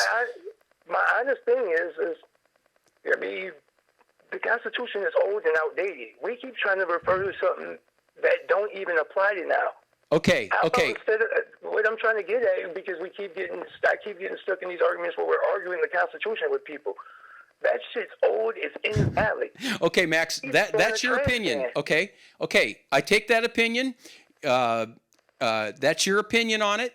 So, how do we, if it's old and outdated, if the principles involved in that Constitution, again, you're going on about laws that the federal government shouldn't even be involved in. So bear with me there. You should not be charged with federal crimes if that's not a crime. If the Constitution does not allow our national government to charge you with those things, it would take an amendment to make those things illegal. But we don't do that. We just make up whatever laws we want. Okay? But what you are saying is that this Constitution is out of date. It doesn't reflect the year 2021. It doesn't work for you. And so our founders gave us a process to change that Constitution. We can eviscerate that Constitution if we so choose. But what they didn't want is it done by a 51-49 vote. They didn't want 1 year the Constitution to mean this, and the next year, depending on who was elected to some political office, it meant something else. They didn't want that. What they wanted was slow, stable change. They gave us the principles of we owned ourselves. We had natural rights that came from God, and there was very little power given to the federal government in our Constitution. Very little. No. Very little power given to our Constitution. The main responsibility of our representatives, the thing that they take an oath to and they are supposed to fight for, are our natural rights, no matter what our sex is or our color is or anything like that. As long as you are a citizen of this country. And if we don't like what is in our Constitution, if we want to amend it, we want to modify it, we want to change it, they gave us the process to do that, but what they insisted upon is it would take a supermajority of Americans, roughly 2/3 of Americans, not just over half, about 2/3 of Americans to change that Constitution. To me, that's very smart. But again, if you don't like that, then what you do is you elect people who completely run roughshod over that Constitution, or you, I guess, pick up a weapon and you try to overthrow the country. Okay. Now, in that statement, you said, natural rights given by God, right? Right. Now, here's my question. What the hell does that mean? Because how many people perceive of God in varying ways? If you think about that, and hear me out on this one, right? Natural rights given by God. Well, which God are we talking about? Because if you talk about the Christian God, we got one set of rights. But then let's look at, the Islamic belief in their version of God. Okay. Fuck, women don't even have a place in society. So who doesn't have a place in society? You said somebody doesn't have a place in society? Women, females. They don't have a place in society now, or you mean in the past? Listen, I'm talking in comparing. Let's compare the Christian culture with the Muslim culture, because you said natural rights given by God, right? Okay, all right. That was a time. That was a period of time. There wasn't a whole lot of atheism. There was some of our founders, some of our main founders were what we call deists. They didn't necessarily believe in a specific God. They did believe there was a higher power, a creator, that endowed us with these rights. But even if you're an atheist or you're a Muslim or whatever, what they are saying is they essentially believe that there was a God, that there was a creator to this, and many people still believe that. But even if you're not, these natural rights are natural to us as human beings, that these rights should not be taken from us. Okay, so watch this. But you missed what I'm asking, right? So then you can ask the question, well, which God are we referring to? Does it ebb and flow with the people that are in power? Because, look at our current culture, right? Right now, they got this big, feminism push. You got the Me Too thing going on. You got all this stuff going on, right? Now, let's say just by chance, somehow we ended up, with a body of leadership that were all in the Muslim religion. Well, fuck. They control the laws, and all that, positive feminine, feminine ascendant stuff that they got going on. Now, all of a sudden, that turns the tide. You're not catching you're not questioning it. You're not seeing it. You're stuck in this battling, because we're looking at politics. This is all politics, bud. Okay, right. That's the problem. It's politics, and it's not constitutional. Our founders didn't want, and they were specific about this, and in their writings, they did not want Americans fighting against each other over politics, and that's why they gave the federal government very little power over anything. The federal government was created. It was essentially hired by the states to handle external matters, to make sure that all the states used the same money, to make sure that we traded. The trade between the states was legal and or equal under equal laws, the Commerce Clause. The federal government was in charge of handling any treason against the country. The federal government was given very little responsibility for the internal matters of this country. The states would not have given away their own power. They were very powerful back then. They were sovereign. They did not vote and create something to take something away from them. But let's get to your core question. It doesn't matter what God or not God you believe in. You are, whether it's a God that gives you these natural rights, or whether they just exist in the framers' minds, you, by our Constitution, have these natural rights. So whatever God you believe in or don't believe in, Christian God, Muslim God, Buddha, whatever it is, you are still afforded these rights equal to the guy next to you. When that's not done, when we don't live up to that, that is a failure to our founders and our Constitution. And you mentioned, let's say we had a Muslim take over of our government. Let's say Muslims were the majority in our Congress. We had a Muslim president. Let's say that's the case.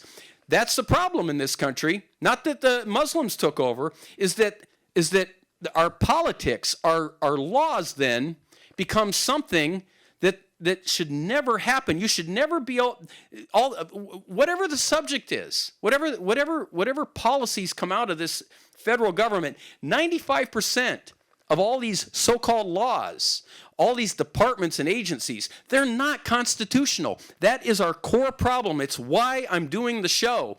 It shouldn't matter your religion. It shouldn't matter if you are a Muslim. You cannot, if we follow our Constitution, impact change like that because of your religion by making up laws.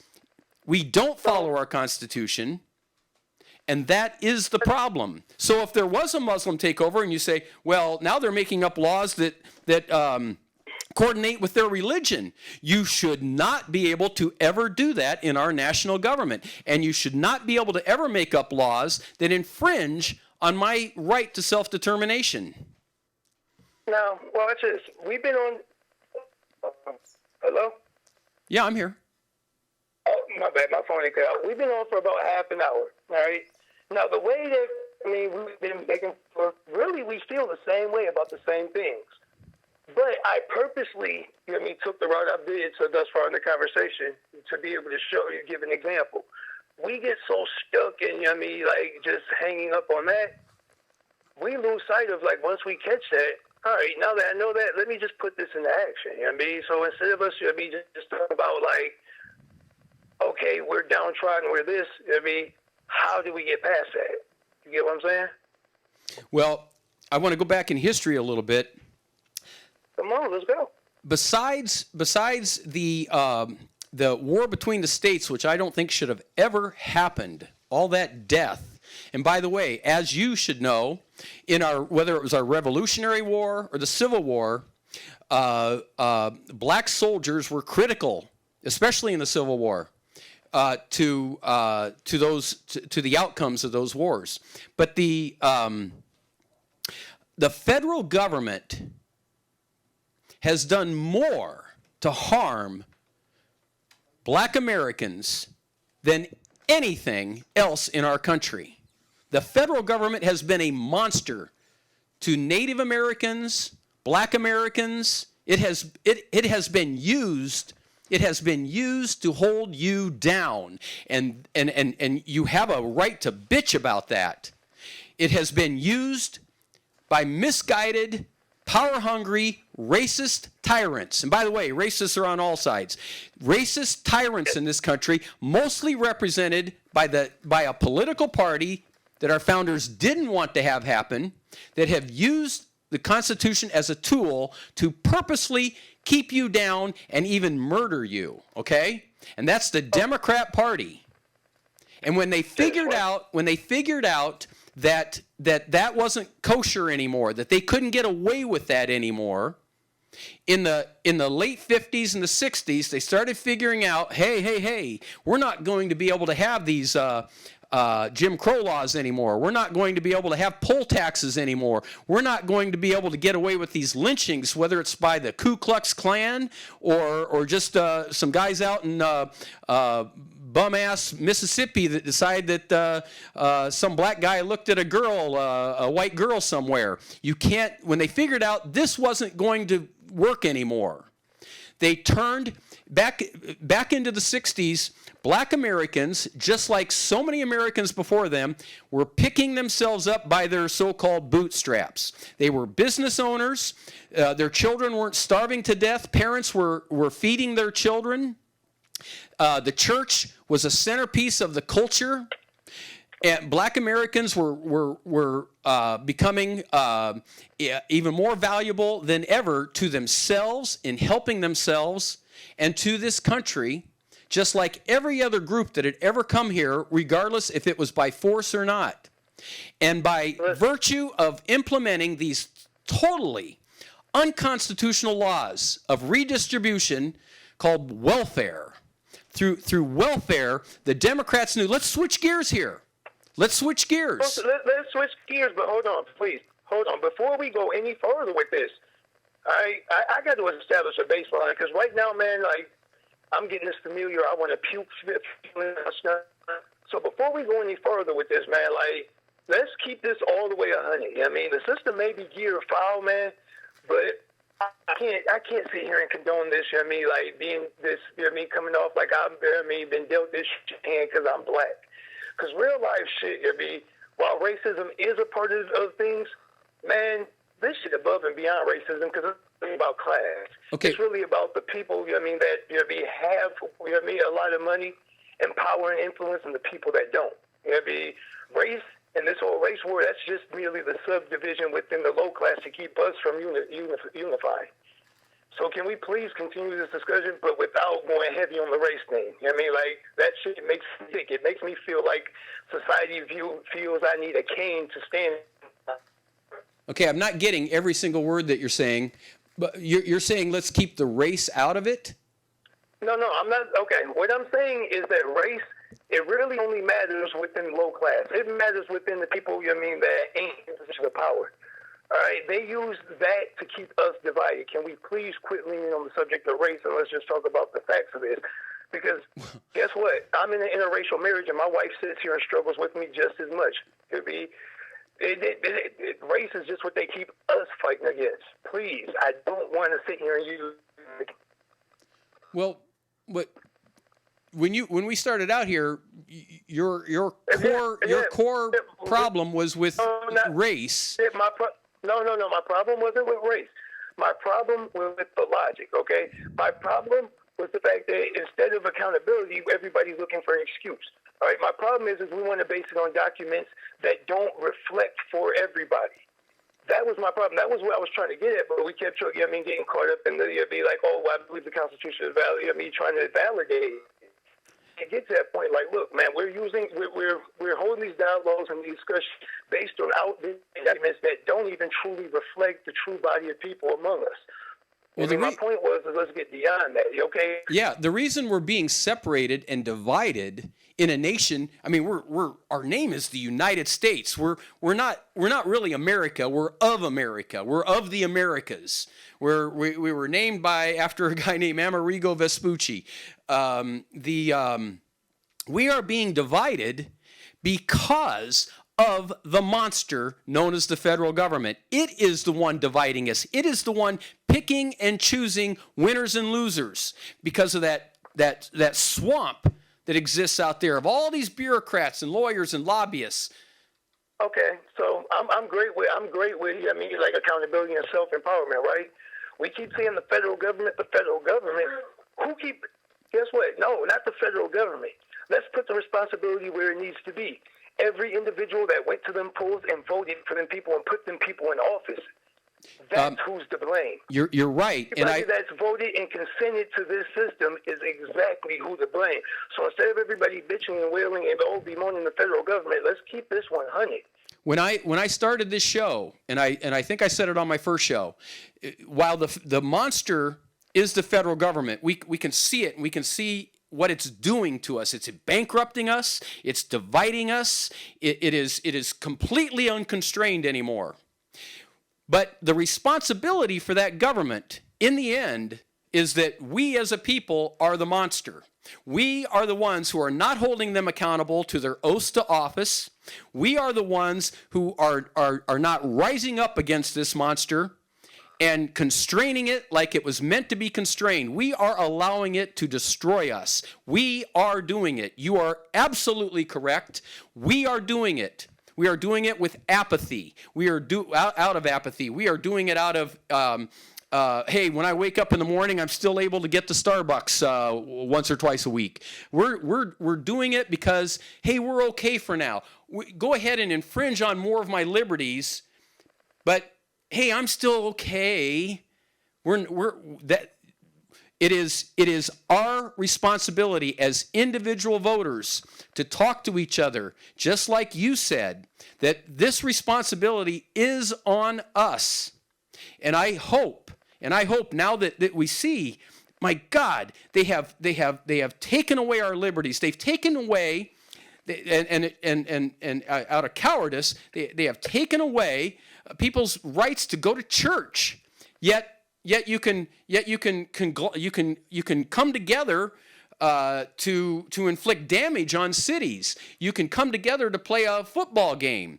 You can come together for these things, But these things over here, you can't come together for.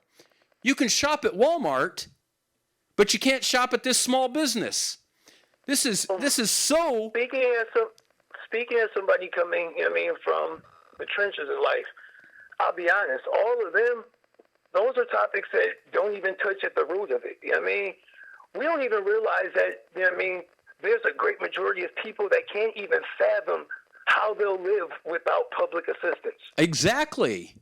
There are people, that are so worried, that they'll lose the public medical, that they don't know what they would do without it. That's the type of stuff we really need to be addressing. Okay, let me go back. I'm going to go back to when I was in I think I was a senior in high school. No, actually, I think I was a junior. And By the way, I'm enjoying this. With you. I am too. I'm glad you called. There was a national show on ABC, CBS, or NBC. We only had like 4 channels back then. And it was a round table of various Americans representing certain interest groups. And if I remember right, it was like 17 different individuals. There was a small business owner, a farmer, whatever, a lawyer from different American backgrounds. And the reason they were getting together, it was considered to be a national problem. We were frightened, we were scared that we weren't balancing the federal budget, that we had a debt. I don't know if that debt, and of course, dollars were worth more back then. I don't know if that debt was $100 million or $250 million or $1 billion, but it was growing little by little, and we were concerned about it. Now it's going on $30 trillion, and we're not so concerned. But so everybody had ideas on how to get the debt under control. But by the end of the show, the moderator asked individuals, well, what are you willing to do without to get this debt under control? And the problem became very apparent. And they all laughed about it, but it wasn't funny. They weren't willing to give up something they were getting. They weren't willing. That's everybody, isn't it? That's right. When I hear a lot of people on here, they get to talking about government debt and all that, here's where my mind goes. I realize that these are people that have never honestly really been without. They'll be like, I'm not proud to say it, but there was a time, where like things were so down and out, I went to the store and had to go steal me some bread, peanut butter, and jelly so we could eat dinner one night. Right. That's a low feeling. If you ain't been in them trenches, man, once you hit shit like that, a lot of this stuff that we end up be debating about, you look at it like, that don't change a damn thing in life right now. Yeah, I grew up, my dad was a railroader. My mom had 7 of us, and I'm the oldest of 7. And, there was oftentimes, I shouldn't say often, there were times where, oatmeal was dinner. We got to, I actually liked it. We made it with ground beef, shit on a shingle. If you remember those dinners. Oh, yeah, I ate that a few times. Yeah, I know. I mean, you did what you got by the best you could. There wasn't all this government support. And but listen, when I see people griping, like they stuck in the, what am I going to do without Starbucks and all this, I look at them. And I just tell them, like, look, y'all obviously ain't never had to struggle. I remember a time when, like, a staple in my mom's house was that fed 5 kids was 4 packs of ramen noodles, a pack of hot dogs, a can of cream of mushroom soup, and some toast. Yeah. Yeah, and with all this government now, government coming in and saying, hey, we're going to, and again, you can make an argument that the state or local governments can do this, although I would always rather have it out of private charity between family members or from churches or what have you. Since federal food programs and federal welfare started in the 60s, and we've spent hundreds and hundreds and trillions of dollars to feed Americans, you still see billboards around our country saying 1 in 5 or 1 in 7. They can't get it quite right. Children goes to bed hungry at night. We have in the state of Iowa of 3 million people. That should be easier to manage. We still have over 70% of children. Their school lunches are subsidized by other people. Mom and dad isn't doing it for them. My mom and dad made damn sure I had a lunch. It was in a little paper bag, and it included some tuna fish sandwich or peanut butter and jelly, and it was their job to feed me. It was their job. It was their number one job to shelter, clothe, and feed me. Now the government has come in to take over those things, and yet we have more kids that are hungry. Imagine that. Now, Imagine that. The federal government had no role in that. And my bigger point about that, and I want to hear if you agree, is that all this unconstitutional redistribution, with all of it, in the big picture, do you think we would be a more successful country now without it, and people still had to take care of themselves and the children they brought into the world, or not? Do you think that we would be more prosperous, that we would have more liberty? I think that is honestly, that's a double-edged question, because if we really, really want to look at this, all of that, those were tools, and honestly, they were abused. If them tools, were in place and the family unit was more intact, there was more pushing people to not become reliant on the tools, then I think the tools would have been a lot more efficient. Think about it. If we look back in time, all right, let's go back in the time periods. We went from where you had a home farm, instead of you learned how to work land, you learned tools and skills. That shit ain't taught no more. People, learn trades. Think about it. We send kids to school to get educated, to go get their diplomas and their degrees, to go punch somebody else's clock.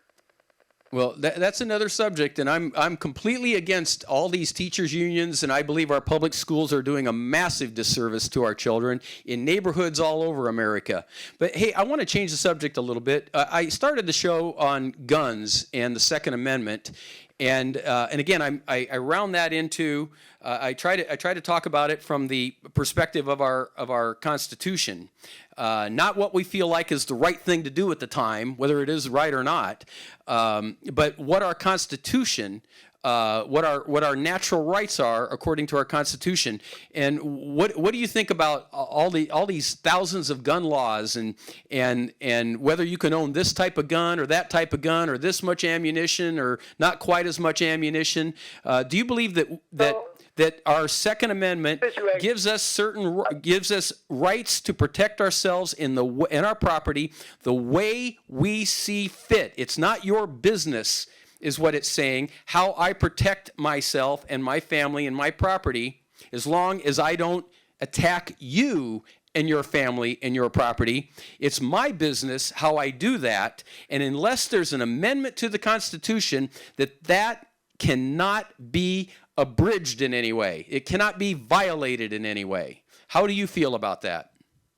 How do I feel about it? Well, guess what? You just quoted a bunch of stuff that if you let the government say, it don't apply to me. That's right. According to the government, I don't have the right to have a gun because I'm a felon. Okay. We're talking about something that for a lot of us, so-called Americans or fellow countrymen, is remedial anyways, because it's already illegal for us to have a gun.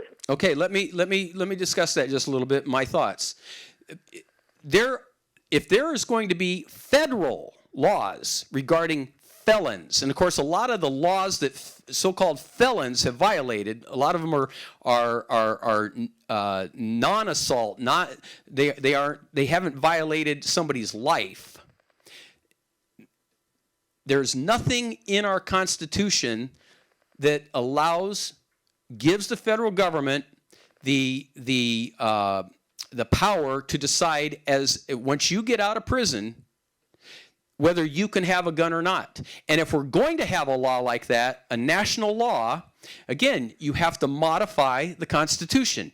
So that being the case, it comes down to local and state government. Hold on, because you said nonviolent. I can't say that my felonies were nonviolent. Matter of fact, they were. Okay. They were violent. So see, I'm in the trick bag. I'm in a position where the whole gun argument is remedial to me because I can't. my hands are tied in that matter. You get what I'm saying? My state just passed laws that allow felons to vote. I don't think it allows all felons to vote. This just got done yesterday, and I haven't seen the final law. To vote this whole time. I mean, so like that's why I can't speak on voting, because it's something I have access to. I'm not saying that it's not something valid to talk about, but you said you asked for my opinion, and I have to be honest and tell you that I can't have an opinion on something that I can't even apply myself. Well, you can still have an opinion. I mean, you're free to have an opinion no matter what. But what I'm saying is there should not be federal laws against felons voting. It's no part of our Constitution. If we, as a country, if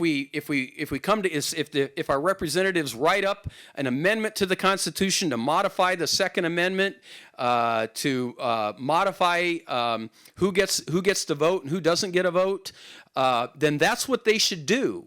That's exactly what they should do. But because they haven't done that, they just make up whatever law they feel like making, that those laws aren't constitutional. You can find a constitutional scholar say, well, yes, they are, Mark, because why? Because they made it a law? No, there's nothing in the Constitution about it. So it comes down to if the federal government wasn't given that authority, it comes down to state government.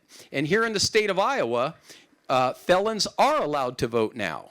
And of course, there's plenty of felonies that are just we've decided certain things that you may do to yourself is a violation of law, which is ridiculous. As long as you're not hurting other people, I would decriminalize every freaking law concerning drugs in this country, all of them. Hold on, though, because to expand. In the same token that, I can't have a gun, so I can't, speak on that aspect. Overall, right now, if you look at society, you can't blame people right now for starting to try and put some type of filter on, because gun violence is causing a whole lot of shit. You can't blame people for what? Say it again. How can you blame, how can anybody not see that, the subject of gun control is being pushed, or it's becoming relevant when gun violence is on the rise? We want to. People talk about rights about guns, but people aren't realizing it's a tool. So you got to use it responsibly. So all these shootings, there'll be consequence for every action. There's an equal and opposite reaction. People want to keep their guns, and how about stupid people shoot things and quit going to, shoot people with it? Guns shouldn't be used to kill people. Guns should be used for hunting animals. Is a human an animal? Right there should be the answer to that. Well, hold on. And we talked to this was the main part of my show today. Then butter knives should be illegal.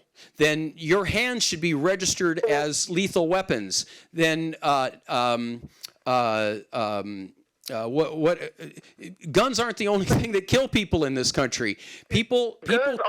Guns are not the only thing that kill people, but what is the purpose of a gun?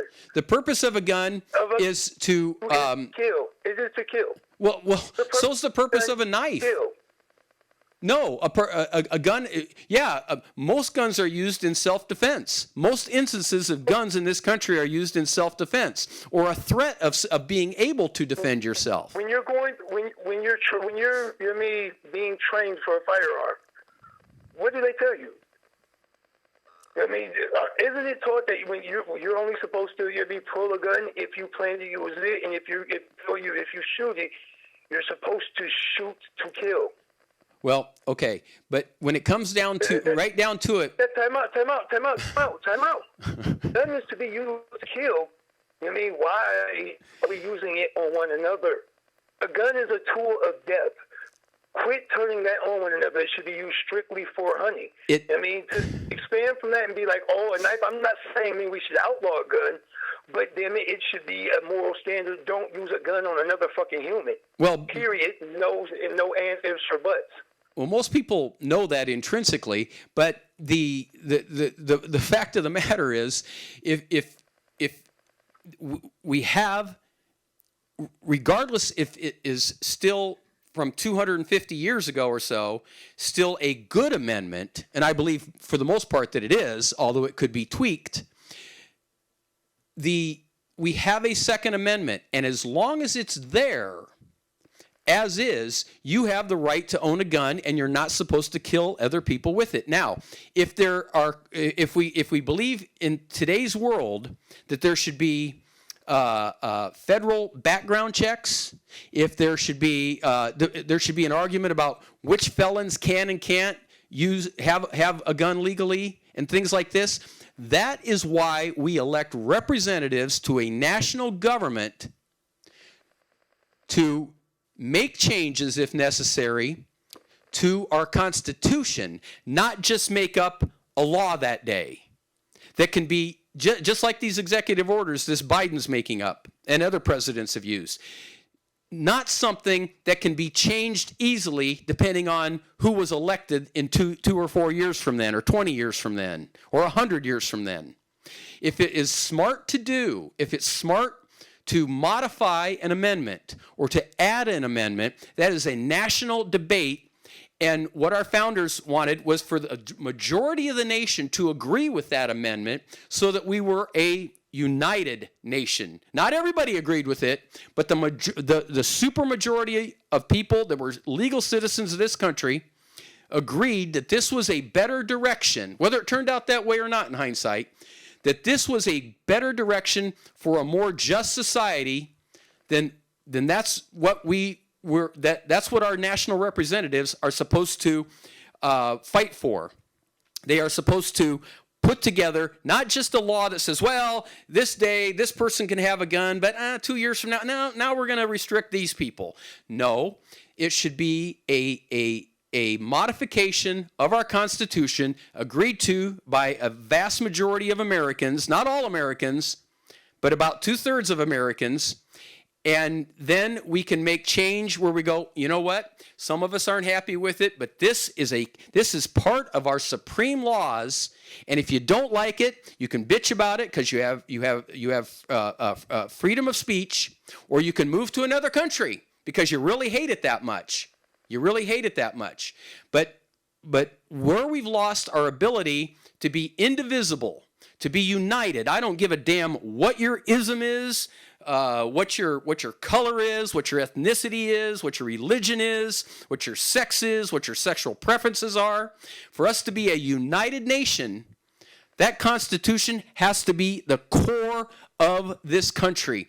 And now that it's not,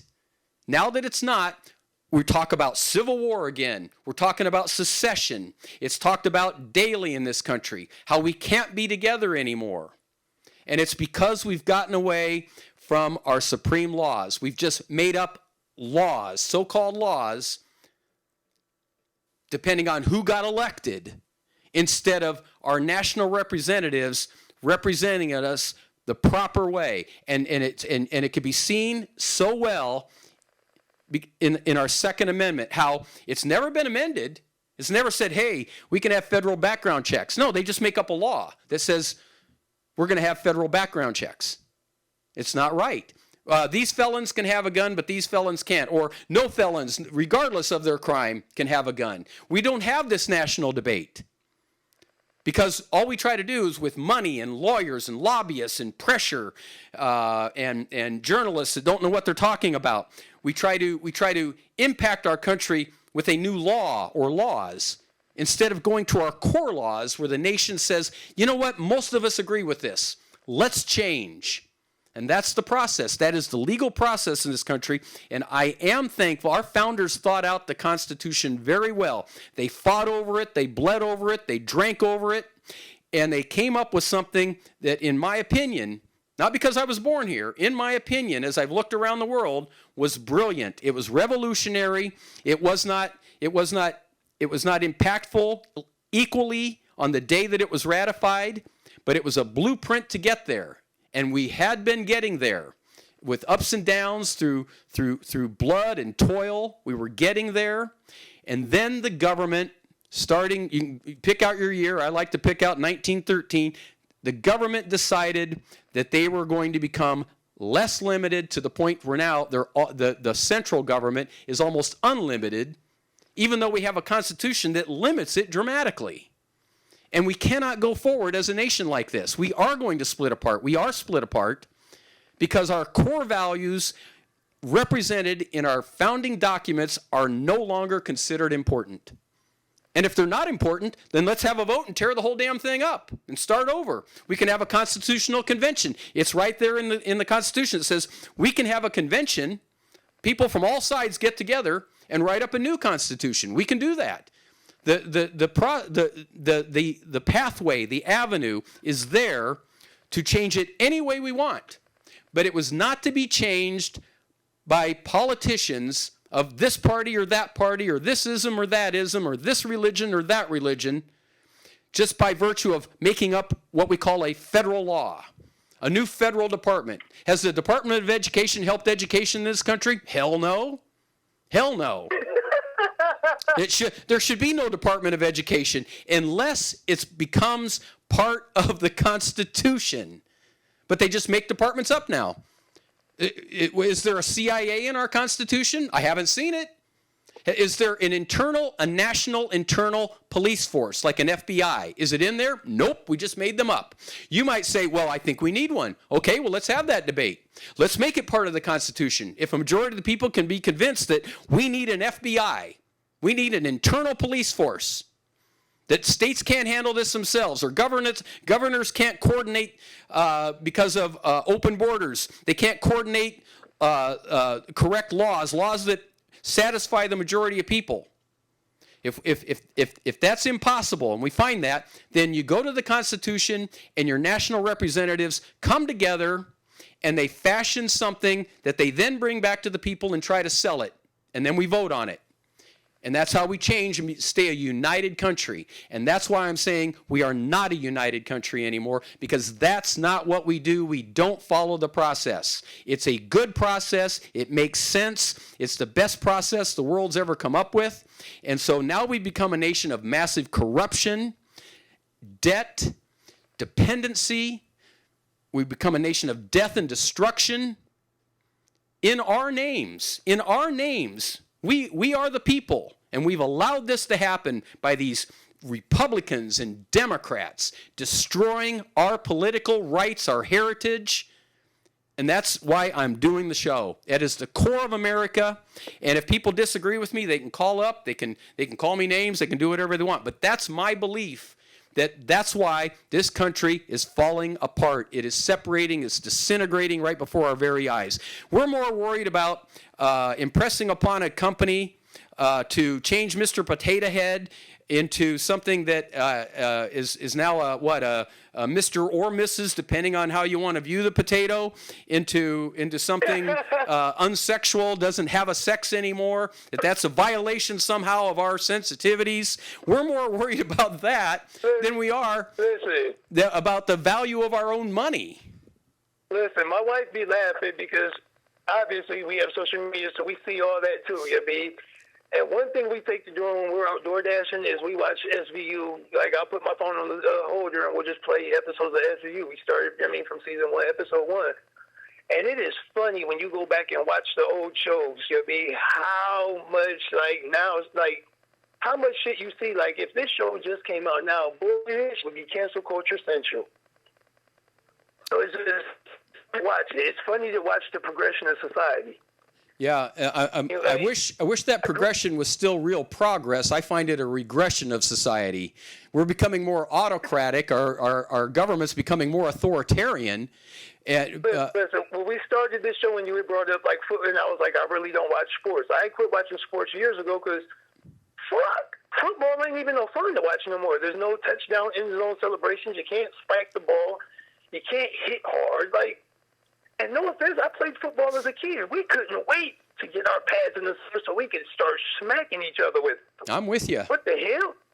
I used to go in high school. I used to want to go to there was 2 other schools in the city I was trying my damnedest to get my mom to transfer me out to because I wanted to play hockey because they could fight in the ring and get away with it. like fighting was a part of watching hockey when I was a kid. Now we in this soft, sensitive culture. But at least, and you're right, the culture's become that, for better or worse, but at least those organizations are private, and the government should not be able to tell them whether they should put on dresses while they play or whether they should hit harder. And if there's a fumble or a pile up on the field, maybe eye gouging will be ratified by the NFL or something like this. I mean, that's taking a little far as an example, but they at least are private organizations doing this and trying to reflect our culture. If the government were to come in and say, hey, you can't play so rough, well, then I have a problem. Hold on. You said that they are private organizations. I got to quote my man, Nick Cannon, in that track he put out, Stand for What? Don't you know that the government pays sports organizations for plays? Well, any redistribution, it's a core of my heart. It's a core of why this country's falling apart.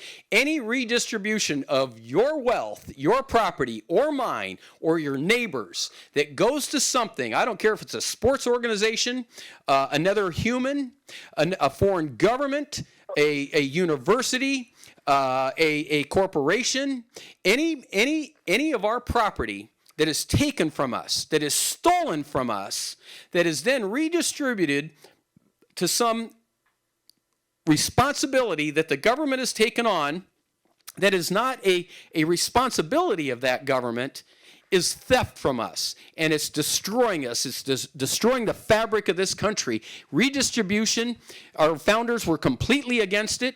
They understood the corruption of it. They understood all the way back in history what redistribution did to cultures. You can look at Rome and why it fell. You can look at the Ten Commandments, whether you believe in the Jewish Christian tradition or not.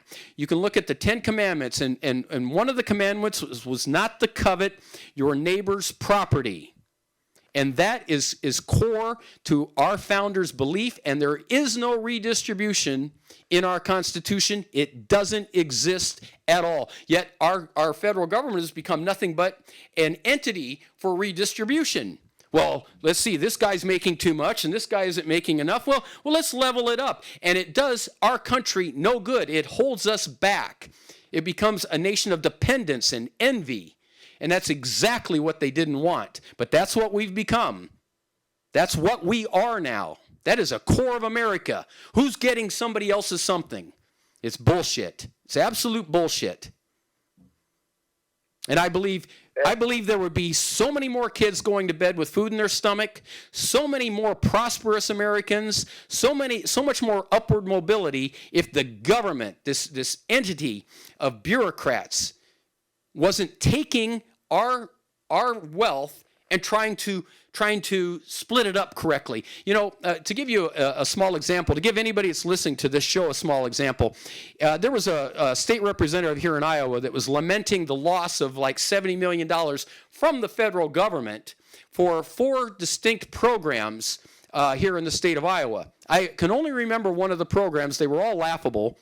One of the programs was a program to teach dads to be better dads. So we're being taxed. Our money goes to Washington, D.C., where it floats around and it gets watered down and wasted and used for salaries and pensions and fraud, corruption, waste.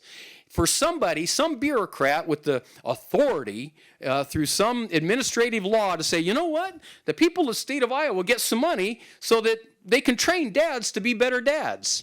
Does that make any sense to anyone? That is what's being done. That is ridiculous. If the people of the state of Iowa or the city of Des Moines or the county of Polk decide, you know what, we want a government program to teach dads to be better dads, then that money should stay local to do that. And I think it's still a bad idea. But I think that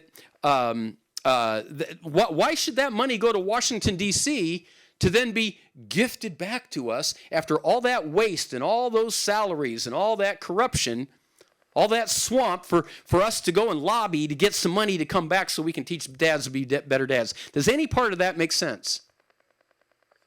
You want me to be honest? I mean, it's a confusing and looping paradigm. And honestly, from my personal experience, it just seems like using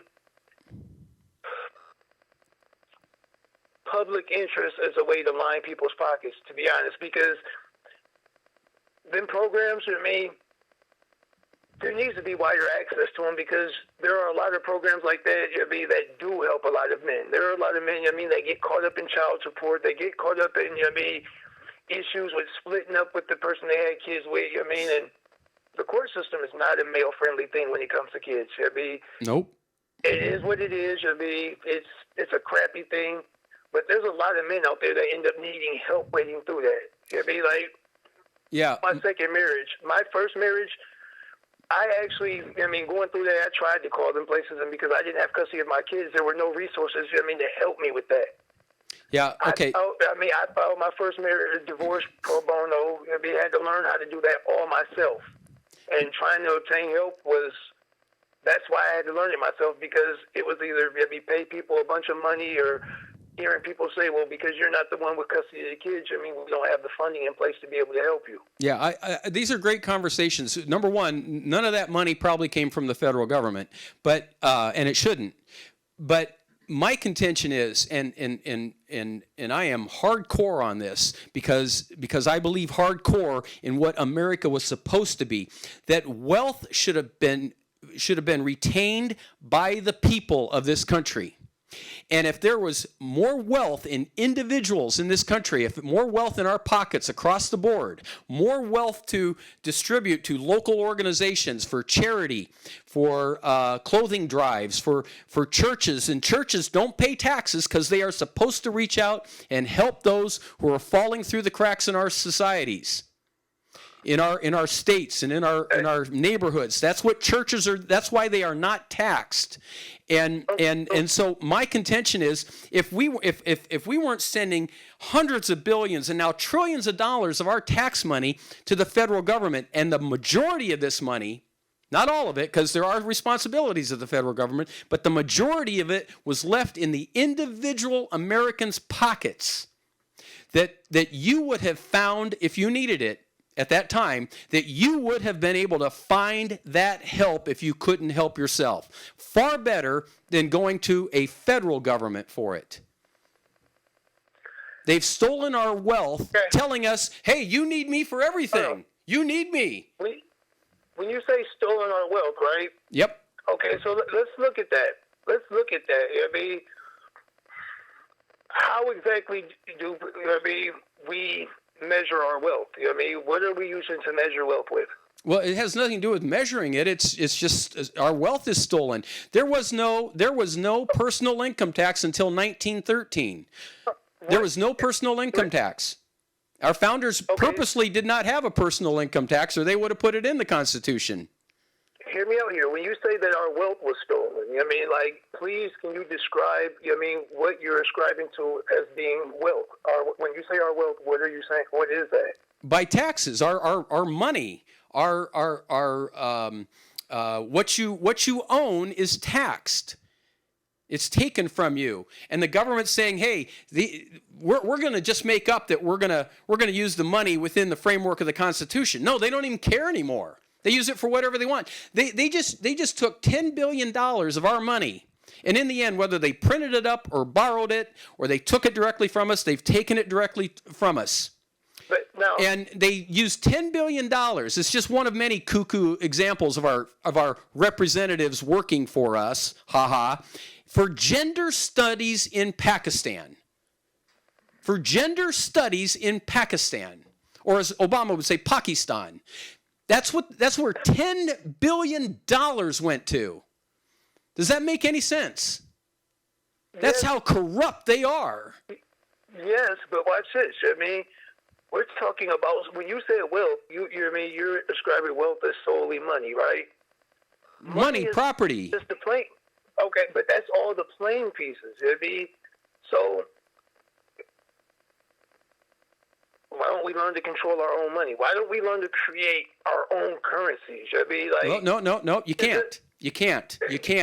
Why can't you? Because the Constitution does give that responsibility to the federal government. So if you want it, If you want people to be able, the states had their own money back then. States made up their own coin. What the states hired the federal government to make it illegal for them to do that, so that we all used the same bill to pay for things. Otherwise, it was too much chaos. So when I say create our own wealth, our own currency, I'm not talking about physical currency.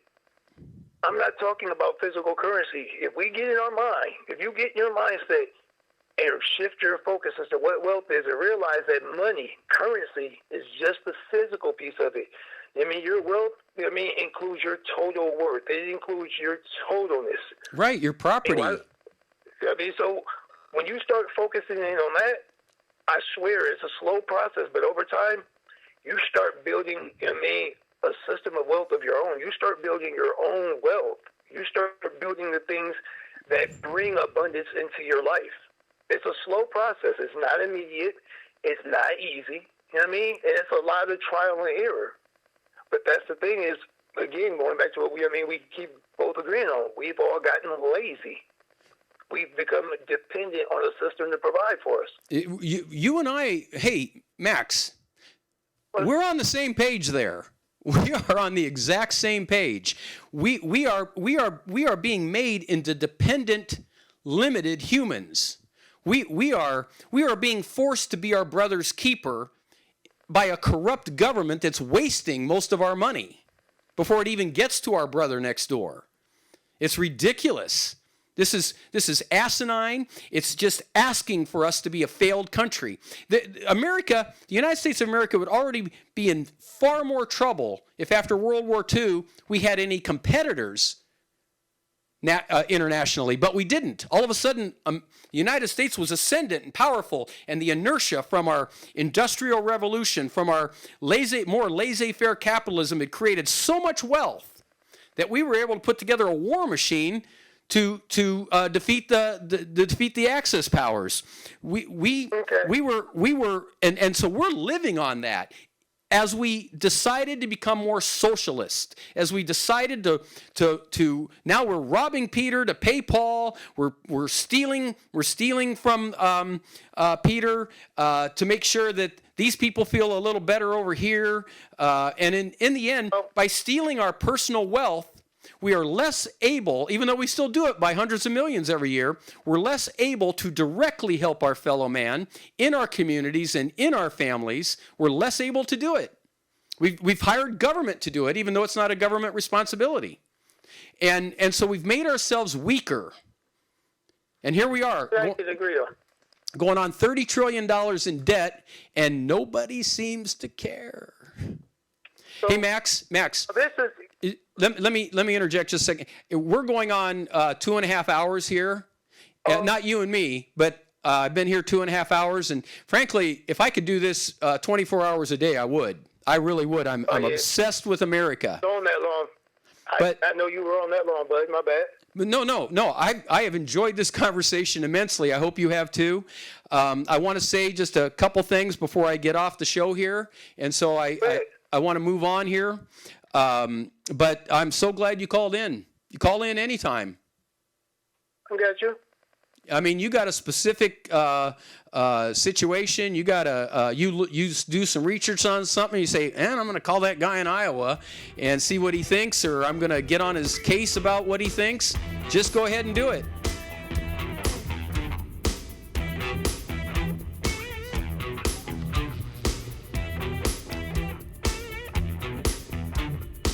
Okay, folks, I hope you enjoyed some of that. Max brought up a lot of good points. He brought up a lot of issues that needed talked about, that need to be a national conversation between people that care about this country, not care about its overthrow, not care about destroying it, but making it better. And we don't make it better by making more government outside of our Constitution. That is what is dividing us. That's going to hurt your children. It's going to hurt the world. It already is, as we see the Chinese ascendant and us becoming weaker, as I see totalitarianism, the exact thing our founders tried to slay for us. It's becoming stronger and stronger. Authoritarian, totalitarian government. Whether you agree with a policy or whether you don't, either way, it's authority that has no constitutional founding, and so it should be talked about from that point of view. And if we need to change something, and the majority of the people in this country decide it does need to be changed, we can do that. But without that, to just make up whatever we want because we perceive a problem over here, most of the time a problem created by that very government. If that's the way we're going to move forward, we are going to split. We are going to have skirmishes that turn into something broader. We are going to leave ourselves defenseless against totalitarian, global-style government we've already involved ourselves in, way beyond anything that our Constitution allows. If we were going to join the United Nations, shouldn't that have been a constitutional issue? Or our politicians can just decide, well, we think it's a good idea. No, absolutely not. If I knew by joining the United Nations it would be better for the citizens of this country, I would be against it unless we modify our Constitution to account for joining a global organization. With that, for anybody that stayed tuned today, anybody that listens later, I hope you call in, challenge me or agree with me. Let's go for it. Thank you. When are you going to be on next, Mark? Well, I don't know. I kind of like this Tuesday, Thursday thing, but if we can grow it, I'll be on every day. I'll be on every day if that's what it takes. I care more about this country than I do about myself, by far. Someday I'm gone, but I don't want this country gone.